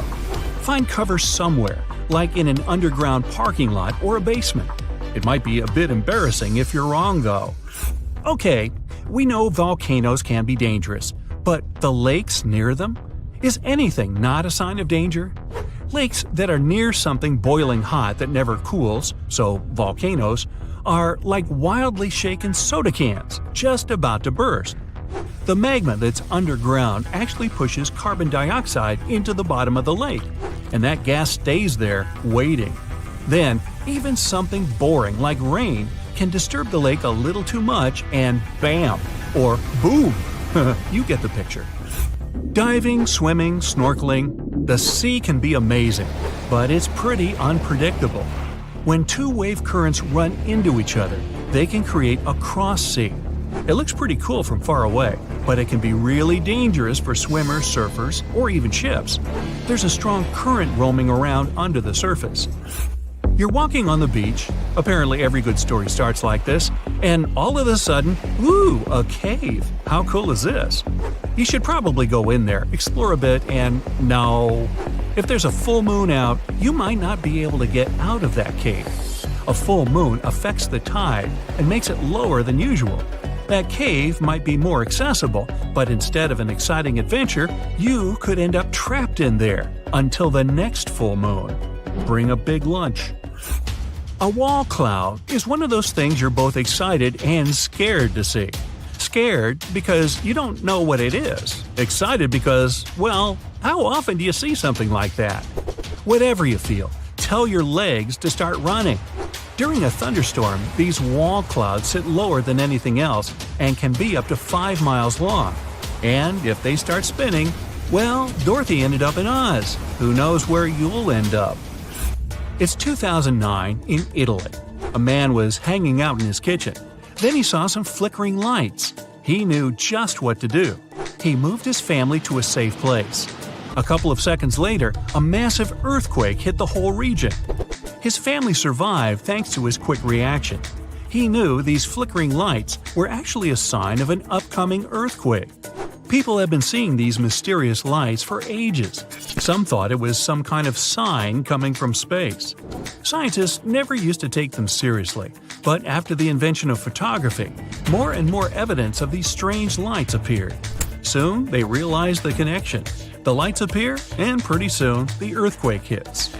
After a bit of digging around, they actually found some records of these earthquake lights from hundreds of years ago. There were bluish flames coming out of the ground right before an earthquake. Ooh, creepy. Oh, ocean, come on, not you again. Okay, but just one more. If you see the oceans turned all reddish-brown, don't go in the water or anywhere near it. This red tide is caused by toxic algae and is something you can find all over the world. That toxic algae can be there even if the ocean's a normal color. Getting that stuff all over you can cause some health issues. Rinse yourself off in fresh water as fast as you can. You know, they even wrote a holiday song about it. Algae Home for Christmas. No, really. Look at this ominous dark cloud. Is it rotating? What on earth is happening here? What you see is called a supercell. It's a storm, often a thunderstorm, that contains an updraft rotating about a vertical axis. That's why they're also called rotating thunderstorms. There are actually 4 types of thunderstorms: single cell, multicell, squall line, and supercell. Out of them all, supercells are the rarest and the most severe. They're typically isolated from other thunderstorms and last for 2 to 4 hours. Supercells are very common for the Great Plains of the United States, in particular, the area known as Tornado Alley. But they can occur in other parts of the world too. For example, in Europe, Argentina, Uruguay, and southern Brazil. These storms can be any size, large and small, high or low topped.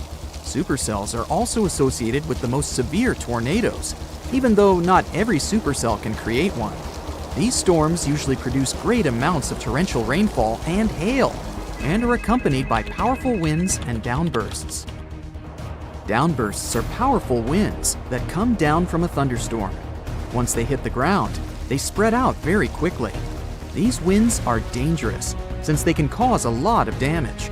Even though they're often confused with tornadoes, downbursts are a totally different phenomenon. Let's have a look at how a downburst forms. At the beginning of a thunderstorm, there's a powerful updraft. That's why the cloud grows vertically, and hailstones and raindrops start forming inside. The storm matures, and the updraft keeps feeding the cloud with unstable, moist air. Hailstones and raindrops are now big and heavy enough to fall to the ground. But sometimes, the updraft is so strong that it suspends huge amounts of hail and rain in the upper part and the center of the storm. But let's say some dry air gets into the middle and lower parts of the storm. It can cause a downburst. When it happens, all that amount of rain and hail from the upper part of the storm dashes toward the ground, dragging along a lot of air. All this mass gains speed, and when the downburst eventually reaches the ground, it's like a stream of water coming out of a faucet and hitting the sink. It spreads in all directions at an incredible speed, sometimes more than 100 miles per hour. But what you might most likely come across is called a microburst. It means that those terrible winds are confined to an area smaller than 2.5 miles across. While speaking about tornadoes, I can't but mention volcanic tornadoes. They're possibly one of the scariest natural phenomena. When a volcano erupts, it throws hot rock and ash high into the atmosphere. As for lava pieces and hot gases, they travel down the volcano's slope. When this flow is moving down, some of the gases trapped inside begin to rise and spin at the same time. They get squeezed by the surrounding air, which makes them spin faster and faster. That's how a volcanic tornado gets born. On the bright side, this phenomenon has a very short lifespan. If you ever see a tight burning column of air, that's a fire tornado, a creepy combination of whirlwind sounds and scorching inferno. This phenomenon is also called a fire twister or fire whirl. This dangerous natural phenomenon mostly occurs during wildfires. While burning, such fires create a big area of boiling hot air just above the ground. And when this scorching air gets mixed with the cooler air higher up, it results in a whirlwind that churns up burning debris and flames. The most powerful firenados can stretch hundreds of feet into the sky. Another dangerous natural phenomenon is called a snow squall. If you get caught in a snow squall while driving, you won't find a safe place on a highway, because this is an intense, but thankfully pretty short, period of heavy snowfall that comes along with powerful gusty winds, and sometimes even lightning. People have known about this phenomenon for quite some time, but the term itself, as well as the warning associated with this danger, appeared only in 2018. Another danger of snow squalls is something called a flash freeze. Come to think of it, it makes sense. Rapidly dropping temperatures and freshly fallen snow glaze highways very fast. This makes controlling your car almost impossible. The next curious phenomenon I'm going to talk about happens extremely rarely and is still poorly understood. It's usually not something big and turbulent. Dust devils can be tiny and vanish within minutes. They've got lots of names: whirlwinds, dusters, and sand spouts. Dust devils look like funnels of sand spiraling upward from the ground. But unlike their terrifying relatives, tornadoes, these babies are normally nothing to worry about. And still, according to the definition, dust devils fall in the same category as hurricanes and tornadoes. All three natural phenomena feature a column of air kind of spinning around an invisible pole. They're all formed during the collision of different types of air, moist versus dry, or hot versus cold, and so on. But hurricanes usually form over a body of water where cold air slides under warm air. Tornadoes spiral down from the sky when hot air rises through a mass of cold air, and dust devils form on the ground. Even though we call them dust devils, they can actually swirl any loose debris. The main criteria: the pieces have to be small and light enough to be lifted by a fast-moving vortex. By the way, do you know that some clouds can predict extreme weather? For example, shelf clouds. They look like something from a sci-fi movie. They form when warm and moist air gets caught in a thunderstorm updraft. These ominous clouds most often mean a storm is coming. Those huge white lumps over your head are called mammatus clouds. They can make you believe the sky is falling. Most clouds form when air rises into the atmosphere, but mammatus clouds appear when moist and cool air goes down and mixes with dry air. The result is these unique puffed rice clouds. By the way, if you see this phenomenon in the sky, bad weather is just around the corner. Morning glory clouds are extremely rare and harmless. They look like massive tubes stretching across the sky. They can snake for more than 600 miles, sitting relatively low. Most researchers agree that these clouds appear when an updraft squeezes through the cloud. This creates the signature rolling appearance. The cool air at the back of the cloud makes it sink downward. The best, but not the only, place to see the morning glory is Australia's Gulf of Carpentaria. If you decide to travel there to see these clouds, choose a period from late September to early November. Ever seen huge round disks in the sky? Most likely, those were lenticular clouds. They usually form over large and high places, like mountains or hills. When strong wind bumps into some barrier, this creates an air wave. The air kinda wraps around the obstacle, and the higher the barrier is, the colder the air that is rising over it becomes. At some point, the moisture it contains turns into water droplets, and they form these unusual clouds. Lenticular clouds can look like waves, a pizza, or even a stack of pancakes. And these clouds, on the contrary, form low in the sky and after some bad weather. Rainbow clouds appear on top of puffy low-altitude clouds after thunderstorms. They usually hover at the height of around 6,000 feet. When the water vapor they contain condenses, the resulting droplets act like prisms. This forms multicolored caps over the clouds. And a pretty scary bonus fact for you. One of the most common causes of wildfires is lightning from thunderstorms. But have you ever heard of a wildfire that triggered a thunderstorm? Well, now you know. It happened on May 11, 2018, not far from Amarillo, Texas. Then, the super powerful Mallard Fire not only created a massive dense cloud high in the air, but its heat also caused a violent thunderstorm that later dumped tons of quarter-sized hailstones 60 miles away in Wheeler County, Texas. I'm about to introduce you to a place where the laws of physics take a vacation. Welcome to the mystery spot, where you can witness all kinds of implausible things that will leave you scratching your head in disbelief. Don't worry, it's not sorcery or witchcraft. It's just some clever optical illusions that mess with your brain and make you question reality. Back in the day when the Great Depression was hitting hard, people needed some fun distractions. That's how the entertainment industry gave birth to the concept of mystery spots. One of the most famous mystery spots is the one near Santa Cruz, California.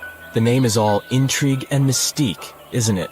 Once you step inside, you'll see people standing upright on a slanted floor or at impossible angles on a flat surface.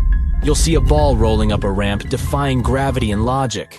It's like being in a funhouse but without creepy clowns. The site is known for its gravity-defying demonstrations, which appear to bend the laws of physics, both on the short uphill walk and inside the wooden building on the site. Misperceptions of the height and orientation of objects occur here. These visual illusions include balls rolling uphill and people leaning farther than normally possible without falling down. Psychologists at Berkeley state that all of the misperceptions stem from the simple fact that the house is slanted at a 20-degree angle. The next stop is again in the USA, but this time at Hoover Dam in Nevada. Here, gravity seems to play with us too. Try this experiment if you ever happen to go there. Pour water from a bottle over the dam. You will witness that instead of going down, the water will start flowing upward. The reason behind this is a very powerful updraft that the structure of the dam creates. In other words, the water gets carried upward by the wind. This trick is not unique to the dam, as there's a reverse waterfall in the Faroe Islands. It occurs due to a wild weather phenomenon known as an inverted waterfall. Imagine a gigantic whirlwind of ocean spray swirling up a steep, 1,542-foot high rocky cliff. So how does this crazy phenomenon happen, you ask? Well, it's all thanks to a spiral column of air that rotates near high and steep cliffs, creating a mini tornado effect. And when the wind hits the edge of the cliff, it gets even stronger and picks up coastal water, which then splashes up the cliff and creates a massive water and wind funnel.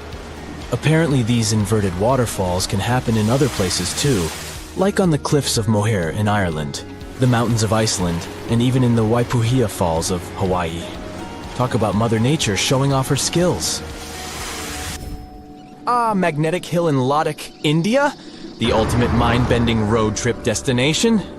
Here, you can watch objects and cars roll uphill like they're stuck in some kind of magnetic vortex. It's an optical illusion that occurs thanks to the sneaky slopes and general layout of the area.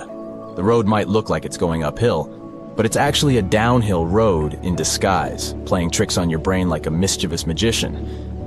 You might also see your car moving by itself in the neutral gear. No, your car isn't haunted. It's just basic physics at work. Even when the engine is off, the wheels can still turn, thanks to momentum and the subtle slope of the road. Mount Aragats has a similar story to the Magnetic Hill of India. This one, too, is like a magnet for thrill seekers and car enthusiasts. It's located on the border between Turkey and Armenia. It has a reputation for making cars defy gravity. People from all over the world visit this mountain to witness the incredible spectacle, where a car parked on the slope seems to roll uphill all by itself without any driver behind the wheel. There's a nearby river that flows uphill too. People who visited this site claim that it's easier to go up than down there. Number 6 on the list is the Golden Boulder from Myanmar. The rock looks like it's about to tumble down the hill at any moment. But it's not going anywhere. It's been sitting there for over 2,500 years. The rock is the centerpiece of a stunning pagoda that sits on top of it, towering 49 feet above the ground. According to legend, the rock is held in place by none other than a strand of Buddha's hair. It's no wonder that this place is one of the most important Buddhist pilgrimage sites in Myanmar.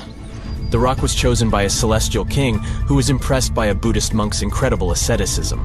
So, he used his supernatural powers to carefully place the rock in its current spot, where it looked like the monk's head. If that's not enough, it's said that only a woman can move the boulder. That's why women aren't allowed to touch it. So, if you're up for an adventure, head over to this magnificent rock and pagoda and witness this gravity-defying feat for yourself. Back to the US. Oregon Vortex is located on Sardine Creek, Oregon. It's a tourist attraction that's been around since 1930. The owners of the attraction claim that it's some paranormal activity, but it's pretty obvious some clever optical illusions are involved. Legend has it that even before the attraction was built, Native Americans in the area warned that this land was forbidden, and horses refused to go there. But then, some gold miners built an assay office there in 1904, and the building ended up sliding to a wonky angle. Now picture this. You're in a cozy spot, away from city light pollution, staring up at billions of stars putting on a sparkling show above you. But if you're lucky enough to be in Marfa, Texas, you'll get a little something extra. Mysterious orbs decide to join in on the fun, shining bright like a diamond, and they've been doing it for over 100 years. But what are these glowing orbs called Marfa lights? Well, everyone has their own theories. Some people think they're just car lights from the nearby highway, but that's no fun. Others believe that these orbs are actually sentient beings trying to convey some sort of important message to us, mere mortals. Imagine standing at the edge of a stunning lake, admiring the picturesque view of a majestic volcano. Suddenly, you hear a loud boom and flames shoot up into the air like a fireworks show gone wild. But don't worry, it's not an eruption, it's just the Kauai'an Lake and volcano doing its thing. This fiery spectacle is caused by a natural phenomenon where sulfuric gases burst through the rocks and ignite upon contact with the outside air. The result? Flames that soar up to 16 feet in height, burning blue like the coolest neon lights you've ever seen. And if that's not enough, the liquid sulfur that streams down the mountain looks like a molten river of electric blue lava. It's equal parts terrifying and breathtaking, and a sight you won't soon forget. Speaking of unforgettable things, the Richat structure in Mauritania has been an eye-catching enigma for astronauts since the dawn of the NASA space program. This circular feature in Earth's crust was created by a raised dome that was eroded over time, revealing the original flat rock layers. As you move from the center of the structure outward, you travel back in time, as the older rock layers are exposed in the middle. This geological phenomenon is made up of sedimentary and igneous rocks and measures 28 miles across. From space, you can see several faults where the rock layers have shifted and have been pulled apart. The Richat structure is situated in the heart of the Sahara Desert. There you go. This is our version of the top 10. Would you add something else to this list? You might not think about gravity much, but it affects everything we do. It's the reason why things fall down instead of flying up. It keeps us connected to the Earth, so we don't float away into space when we jump. But for physicists, gravity is something more. It's a fascinating puzzle that needs to be solved to understand how the universe works, and they're on a quest to uncover its secrets. So what's so mysterious about it? Let's see. We've learned a lot about gravity from the legendary Isaac Newton. He was the first to invent the law of gravitation. He taught us that any two objects in the universe can't help but be attracted to each other. It's like they have this secret gravitational crush going on. How strong this attraction is depends on two things. How big the objects are, that is their mass, and how close they are to each other. But here's where it gets cool. Gravity isn't just a two-object dance. It's a complex space choreography. Take our solar system, for example. The sun plays the lead role, using its gravitational pull to keep all the planets in their orbits. But each planet also has its own gravitational mojo, tugging at the sun and even its neighboring planets. Then, a few hundred years later, another hero, Albert Einstein, took gravity to a whole new level. He described the theory of general relativity. According to Einstein, gravity isn't just a regular force. In reality, it's curving and warping the fabric of space-time. Think of it as a heavyweight champion sitting on a rubber sheet. The sheet bends and curves under the weight, and the smaller objects nearby can't help but roll towards the heavyweight. Now, even though we can't see space's curves with our own eyes, we can see what happens to objects that get caught in its grasp.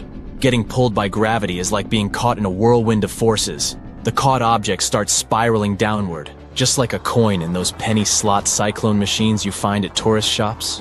Or it might move gracefully in circles, like bicycles racing around a velodrome track. Gravity is the primordial force that guides our entire world. Without it, there would be no stars, no galaxies, nothing. But where does it come from? Well, that's the million-dollar question. And we don't have a complete answer just yet. But we do have some guesses. First of all, we know that gravity is more than just a feature of space. It's a force that pulls things together. Surprisingly, it's the weakest force among them all.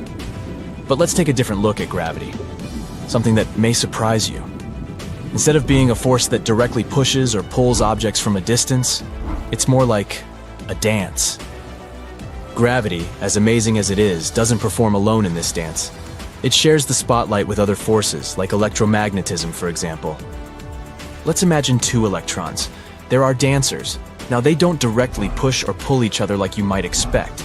Instead, one electron creates a special kind of field around itself, like an invisible force field. This field sets the stage for the show. The other electron senses this field and starts to twirl and interact with it. It's like they're following some choreography. And when we watch this dance, it looks as if the second electron is being pushed or pulled by the first one. But in reality, it's all about the intricate movements and interplay between the dancers and the field they're dancing in. The dancers never touch each other directly, but their interactions through these fields make it seem like they're connected. It's a magical display of fields and movements coming together to create the illusion of forces at play.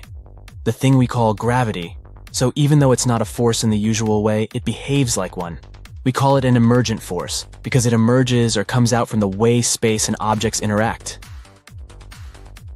Which is why, if we want to get technical, some scientists prefer to avoid the words gravitational force and opt for the term interaction. It's just a way for particles to mingle and exchange energy and information. Electromagnetic interactions, gravitational interactions, they're all part of this grand soiree. At least that's one of the theories. Some scientists also think that gravity might be made up of tiny particles called gravitons. These sneaky particles work behind the scenes, making objects attract each other. However, we haven't been able to directly see these elusive gravitons yet. So, according to this theory, gravity is both a force and a potential particle. As you can see, we have some struggles with explaining how gravity works on a large scale. But at least we have a good understanding of how it behaves in certain situations, like how planets orbit the sun, or how objects fall to the ground and stuff. But what happens when we zoom into the atomic scale? And what if we venture into the depths of black holes and the Big Bang? Now here's where gravity's wild ride goes off the rails. First, let's enter the realm of quantum mechanics. There's something peculiar that happens in this tiny world. Gravity, the force that pulls things together, seems to take a back seat. On a microscopic scale, other forces like electromagnetism take the spotlight and become the superstars. They're overshadowing gravity, and this leaves scientists scratching their heads, wondering, is this possible? Why does gravity suddenly fade away? So far, we have no idea. And when it comes to the grandest scales, where immense objects like black holes, gravity takes on a whole new level of complexity. For example, inside a black hole, laws of physics and gravity, as we know them, basically fall apart. It also decays when we try to understand how gravity behaved immediately after the Big Bang. Where did it even come from? We have no idea. In other words, we find ourselves in a cosmic fog when it comes to understanding gravity. But fear not, scientists are working hard to learn more about this enigmatic emergent force. They're doing all sorts of experiments and using fancy technology to crack its code. Even though we still have a lot to figure out, we're making progress every day. For example, have you ever heard of gravitational lensing? It's like a mesmerizing magic trick. Imagine a beam of light as a fearless explorer, taking a straight path through the universe. But as it encounters the gravitational pull of a massive object, the light's journey becomes a wild roller coaster ride. The gravity of the massive object bends the fabric of space-time, creating a funhouse mirror effect. Our brave beam of light finds itself curving and twisting around the massive object, following a new unexpected path. But as the light changes its trajectory, it also reveals to us distant and hidden wonders that would have remained invisible otherwise. The light can magnify, distort, or even create multiple images of faraway objects. So all the things that have been playing hide and seek with us finally become visible, like black holes. There's also a mind-blowing idea called gravitational waves. Einstein predicted their existence tens of years ago, but only recently have we finally been able to confirm them. And that was a huge breakthrough in the science world. These waves carry the echoes of cataclysmic cosmic events, such as the collision of massive black holes or the birth of newborn stars. Just like dropping a pebble into a serene pond, these crazy events cause a ripple effect. But instead of water, it's space-time itself that ripples and warps. Scientists have just recently developed a way to listen to these whispers. They've created instruments capable of detecting these gravitational waves. These instruments, known as interferometers, are like ears that are finely tuned to catch the subtle vibrations of the universe. But one thing's for sure, gravity is a superstar that shapes our universe. It keeps everything around us connected and rules our entire universe. The quest to unveil its ultimate secrets continues, and it's a thrilling adventure for scientists and curious minds alike. You decide to go out for a morning jog for the first time in your life. You put on your headphones and get ready for something hard and unpleasant. But as soon as you go outside, you feel an extraordinary lightness. At first, you enjoy it and speed up, but then you realize that something's wrong. You're running too fast and too easily.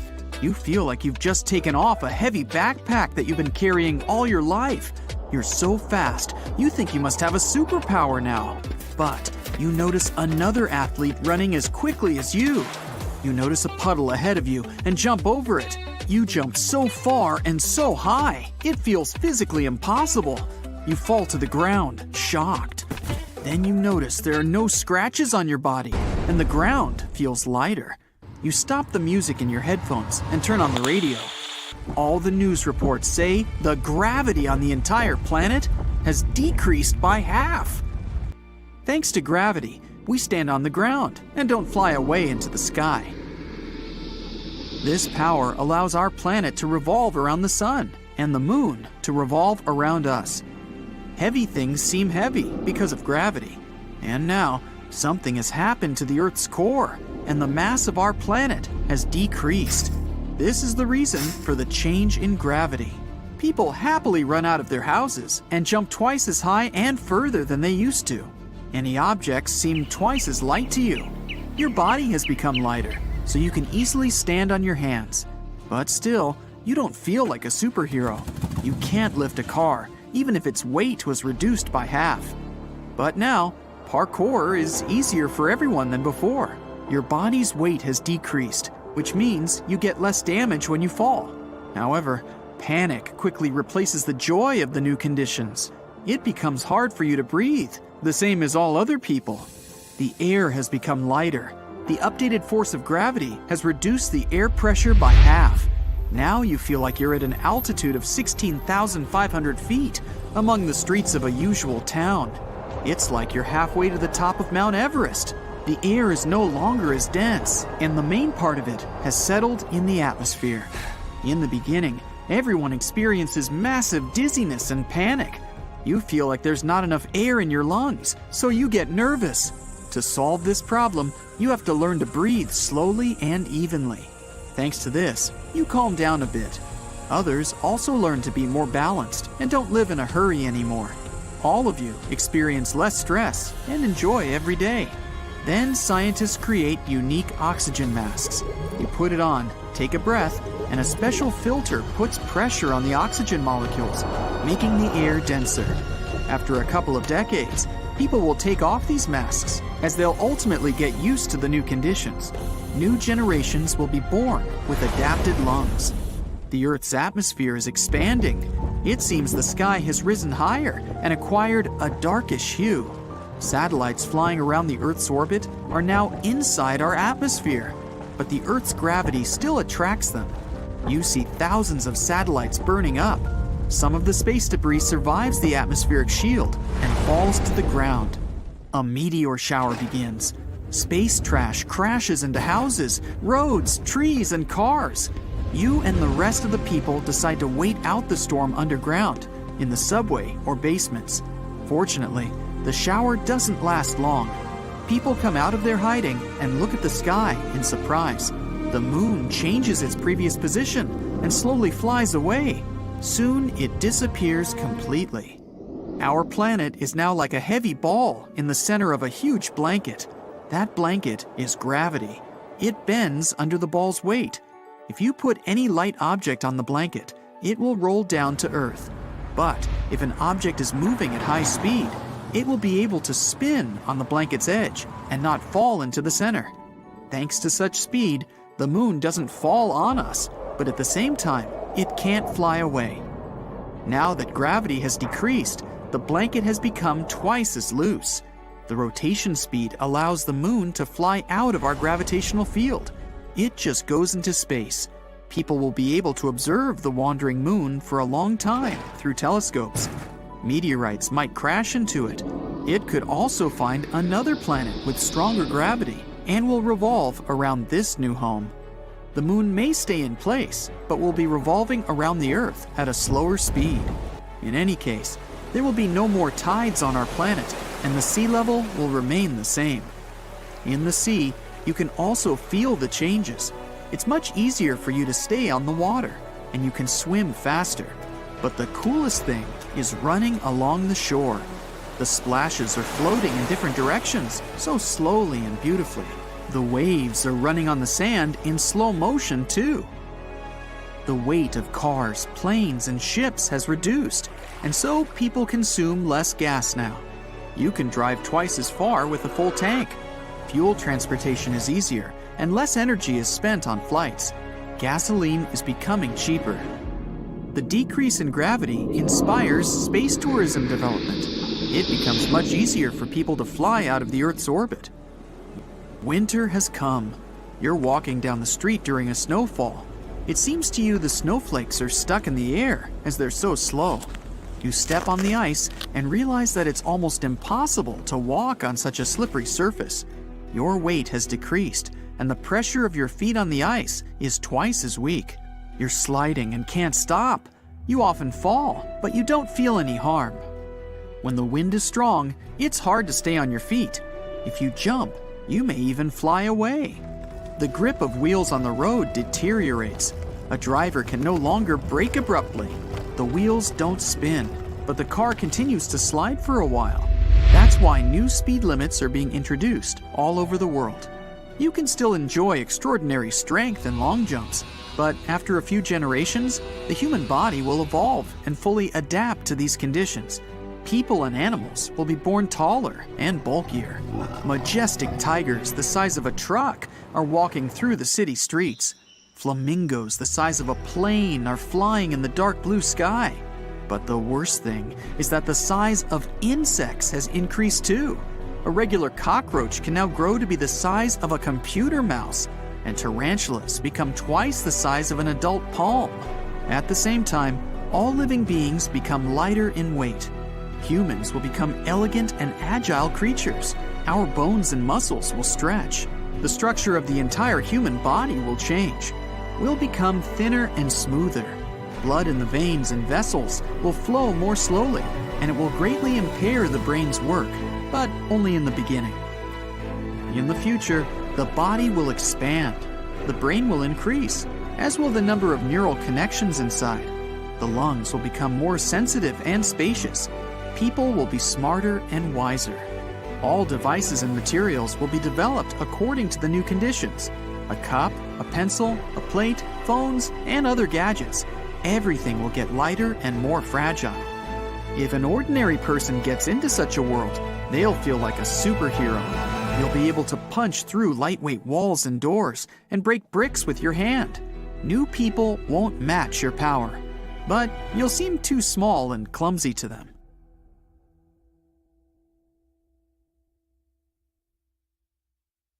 It's normal for planets to be a bit tilted on the side. The Earth is tilted at a 23-degree angle. That's why we have seasons. It's summer when the part of the world where you are leans closer to the sun. It works the opposite way too. It's winter when you lean away from it. But Uranus is tilted more than normal. It lies as a 98-degree angle, which has a huge effect on its seasons. Each season on Uranus takes 21 years to play out. Something to think about the next time we complain that winter lasts forever. Now, here on Earth, we measure distances in minutes and hours, maybe even days. It takes 10 minutes to walk to your best friend's house, or 15 minutes to drive to your favorite cafe. But in space, it's different. It's vast, which means we measure how long it takes to get to a certain point in years, or in most cases, light years. So, if you want to walk to the moon one day, that would take you 9 years to span the 239,000 miles. Perhaps you'd like to take a ride to the nearby star, Proxima Centauri.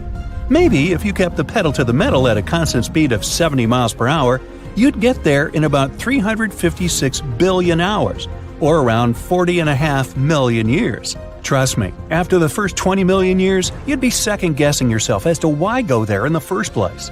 Now, Mars contains the biggest valley, Valles Marineris, we've discovered so far. It's a pretty impressive system of canyons, 2,500 miles long. That's 5 times longer than the Grand Canyon. Researchers first spotted it back in the 1970s. A bank of volcanoes located on the other side of the canyon ridge probably helped form this valley. We haven't discovered a planet completely made of diamonds yet, but on some planets, it actually rains diamonds. On Jupiter and Saturn, gas giants of our solar system, lightning storms turn abundant methane into soot, which we also know as carbon. The soot falls and transforms into graphite. Further graphite transforms into diamonds with a diameter of about 0.4 inches. Now, before you start figuring out how to book a diamond collecting field trip, know that these diamonds don't last. After they enter the planet's core, they melt. Ever notice how when you're stargazing 2 nights in a row in the same time, let's say 9 p.m., the stars stay in the same place, but the moon doesn't? Well, there are 2 reasons for that. First, it depends on what time you go stargazing. For instance, if you go outside at 8 p.m. and tomorrow you look for it at 11 p.m., you'll see the moon in 2 pretty different places. In this case, even the stars take different places in the sky since our planet is spinning. As you know, it takes 24 hours for it to make one full circle. That means, from our point of view, it seems like both the sky and everything up there is just moving around us one time per 24 hours. In the same way, the sun changes its position, rising and setting every day. So, if you went outside 2 nights in a row at the same hour, in most cases, you'll have to wait for an extra half hour or more until the moon gets back to the same position as the night before. The stars are pretty much standing still. It seems like they're moving, but that's because the Earth is spinning. But the moon is actually moving around our planet and goes through different phases. For example, a new moon is when it's completely dark in the sky. A full moon is when its day side is facing the Earth. It takes approximately a month for it to finish one circle around the Earth. Maybe you'd be luckier on a diamond collecting expedition on this next planet, 40 million light-years away from Earth. Scientists used to call it a super-Earth. Now, a super-Earth is generally a planet way bigger than ours. This planet, for example, is double the Earth's size. It's so close to its star that it makes a full circle around it in less than 18 hours, which means a year there is pretty short.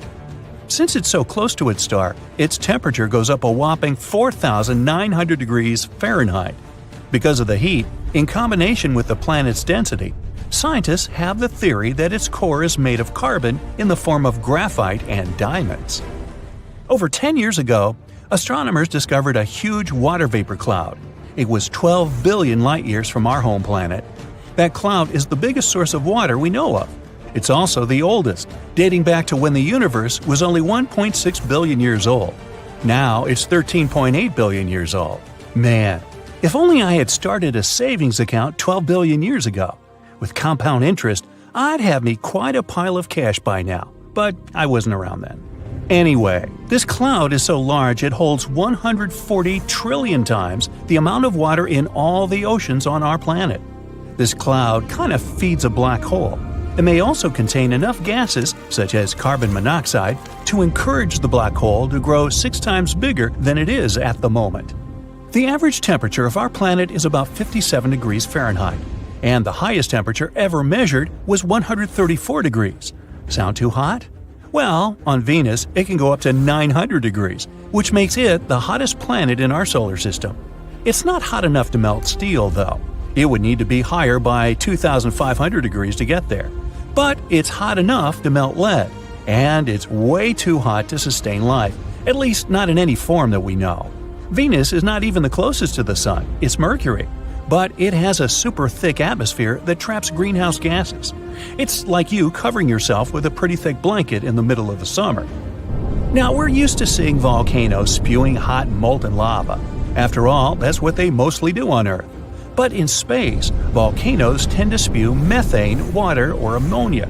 And these materials freeze as they erupt and eventually transform into frozen vapor and something called volcanic snow. I'm talking about cryovolcanoes here. You can find them on Jupiter's moons Io and Europa, Saturn's moon Titan, and Pluto. These volcanoes are especially active on Io, which has hundreds of vents. NASA vehicles have even captured some of these erupting in real time. Plumes of frozen vapor coming out of them extended for about 250 miles. Hey, by the way, they just discovered another moon around Jupiter that might actually be good for farming someday. It's named EIEIO.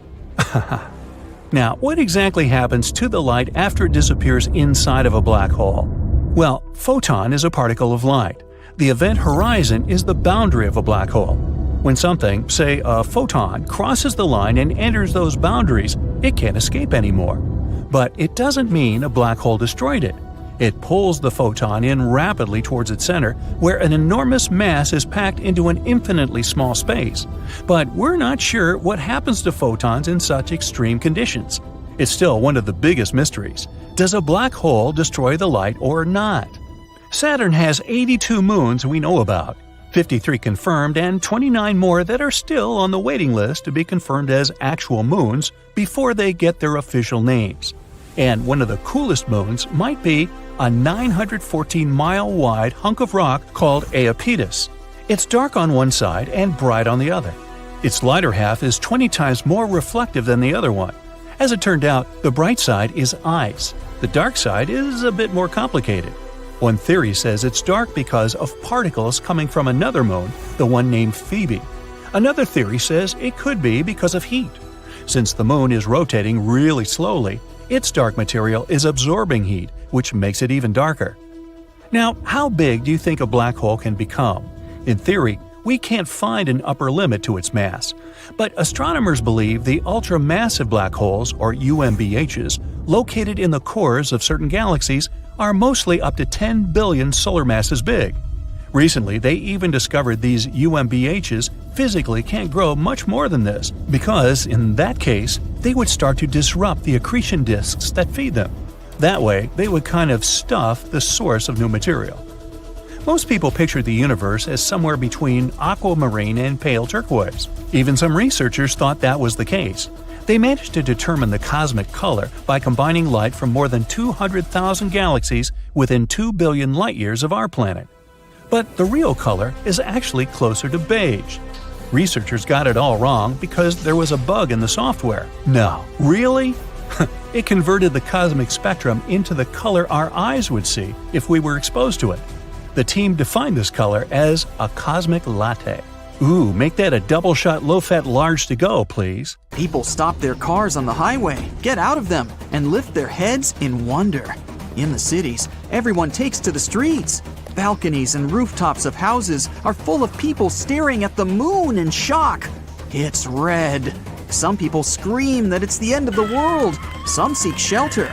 Indeed, the usual white moon now looks like it's been doused in red paint. There's no need to be afraid if you see such a thing. On the contrary, enjoy the view, because you have witnessed a rare astronomical phenomenon. This is a total lunar eclipse. Here's the sun. It's in the center of our solar system. Mercury, Venus, and here's Earth and the moon. The Earth takes 365 days to orbit around the star. At the same time, the moon revolves around the Earth and completely orbits our planet in 27 days. The Earth creates a shadow zone, and sometimes the moon passes through it. The shadow is cone-shaped and gradually narrows. The moon is 238,000 miles away. That's like 9 lengths of the equator. At this distance, the width of the shadow is about 2.6 times the width of the moon. When the moon is in this zone, direct sunlight doesn't reach it. That is, it should have disappeared, but instead, it becomes red. All because the sun's rays pass through the Earth's atmosphere. They scatter, and most of the blue light disappears. But the red and orange rays continue and hit the surface of the moon. Voila! You see a phenomenon called the blood moon. By the way, this curvature of light occurs at sunsets and dawns. The atmosphere scatters the blue light, and you see a red and orange sky. If you were standing on the surface of the moon during a total lunar eclipse, planet Earth would be exactly between you and the sun. So, you would be able to observe the solar eclipse. The surface of the Earth would become entirely dark for you. All you'd see would be the sun's corona illuminating the edges of the planet. The Earth from the surface of the moon is almost the same size as the moon from the surface of the Earth. Such a red eclipse of the moon is rare because several factors must coincide. One of them is that the moon must be full. Usually, you can see 2 total lunar eclipses a year. In 2038, you'll be able to see 4 such eclipses, and the eclipse itself can last up to 108 minutes. But this is rare, and the last time such a long blood moon was seen was in 2000. Many years ago, people didn't know so many facts about our satellite, and the sight of a red moon frightened them. It was a bad sign and a harbinger of trouble. people who knew the schedule of eclipses could take advantage of it. For example, Christopher Columbus had an astronomical almanac and knew when the next lunar eclipse would occur. He frightened the inhabitants of the Caribbean islands when he predicted the red moon. Once upon a time, the moon used to be a red ball of lava. This was way back in time, 4.5 billion years ago. Now this is our solar system. It's full of dust and asteroids. They're constantly bumping into each other, playing space billiards. This is Earth. It's just beginning to cool off from the constant asteroid and comet impacts. But then, Theia appears on the horizon, a planet the size of Mars. It had a chaotic orbit and was approaching Earth in a spiral. A collision was inevitable, and at one point, one of the biggest crashes in our solar system occurred. Theia struck the Earth at an angle. It ripped out part of the Earth's crust and threw it into space. The Earth, in turn, absorbed part of the planet that rammed it. The debris from the collision circled the Earth for a long time. They were a kind of ring, almost like Saturn's. Debris in orbit collided and piled up around a common center of gravity. And that's how the Earth got the moon. There's a theory that this collision helped give birth to life on our planet. Theia hit the Earth at a perfect angle. If the crash had been head-on, both planets would likely have been destroyed in a massive explosion. If the impact had been tangential, then there wouldn't have been enough debris in Earth's orbit to form the moon. But we got the lucky ticket. The moon stabilized the Earth's rotation. The collision shattered the planet's solid crust and allowed oceans to form. Remember, water is the basis of life. When the cores of Earth and Theia merged, we got a powerful magnetosphere. This protects all living organisms from solar radiation. The moon, along with the sun, controls the tides. Its gravity seems to draw water to it from the Earth's surface. The sun does the same thing. That is, if we imagine the Earth as a ball of water, there would be two mountains, one on the moon's side and one on the sun's side. And as the moon moves around the Earth, this mountain of water moves with it. If you were in the open ocean with a tape measure, you would see that the moon is attracting water to itself by about 4 to 6 inches. The moon is gravitationally locked with the Earth. That's why it's always turned to us with one side, like Mercury and the sun. But the moon doesn't stand still. It's gradually moving away from our planet, about 1.5 inches a year. Not quickly, but in about 600 million years, it will have shrunk in our sky so much that we won't be able to see lunar eclipses anymore. Do you see this crater? It's Tycho. It's visible during a full moon because of these bright rays that extend thousands of miles from its epicenter. This is the youngest crater on the moon. Scientists say it appeared there due to a meteorite impact about 109 million years ago. At that time, dinosaurs were roaming the surface of our planet, and they may have seen the impact. It was most likely accompanied by a big explosion and looked like a salute in the night sky. Humanity loves to explore the moon. We've sent a bunch of missions there. A total of 12 people have set foot on the surface of the moon. The gravitational force there is 6 times less than on Earth. So if the average person on our planet weighed about 180 pounds, on the surface of the moon, the scales would only show 30 pounds, like the weight of an average dog. That's why the astronauts moved, jumped, and fell so strangely there. And you would be 6 times stronger on the surface of the moon. Here on Earth, the average person could lift about 130 pounds, but on the moon, you could raise a big motorcycle or a grizzly bear. The surface of the moon is covered with regolith. This is the lunar dust that covers the solid ground. Such dust is good at preserving footprints. Here's the most famous footprint, which gave birth to many crazy theories. Here's the footprint, and here's the shoe that left it. But the shoe is completely flat. This is explained simply. The astronauts wore extra boots for walking on the lunar surface. They have exactly the kind of sole that left these marks. In addition to the footprints, we left many fascinating objects on the moon. Several lunar rovers, a golf ball, flags, and human waste. There's also a lot of broken satellites and rocket parts. All in all, about 413,000 pounds of human-made objects are there.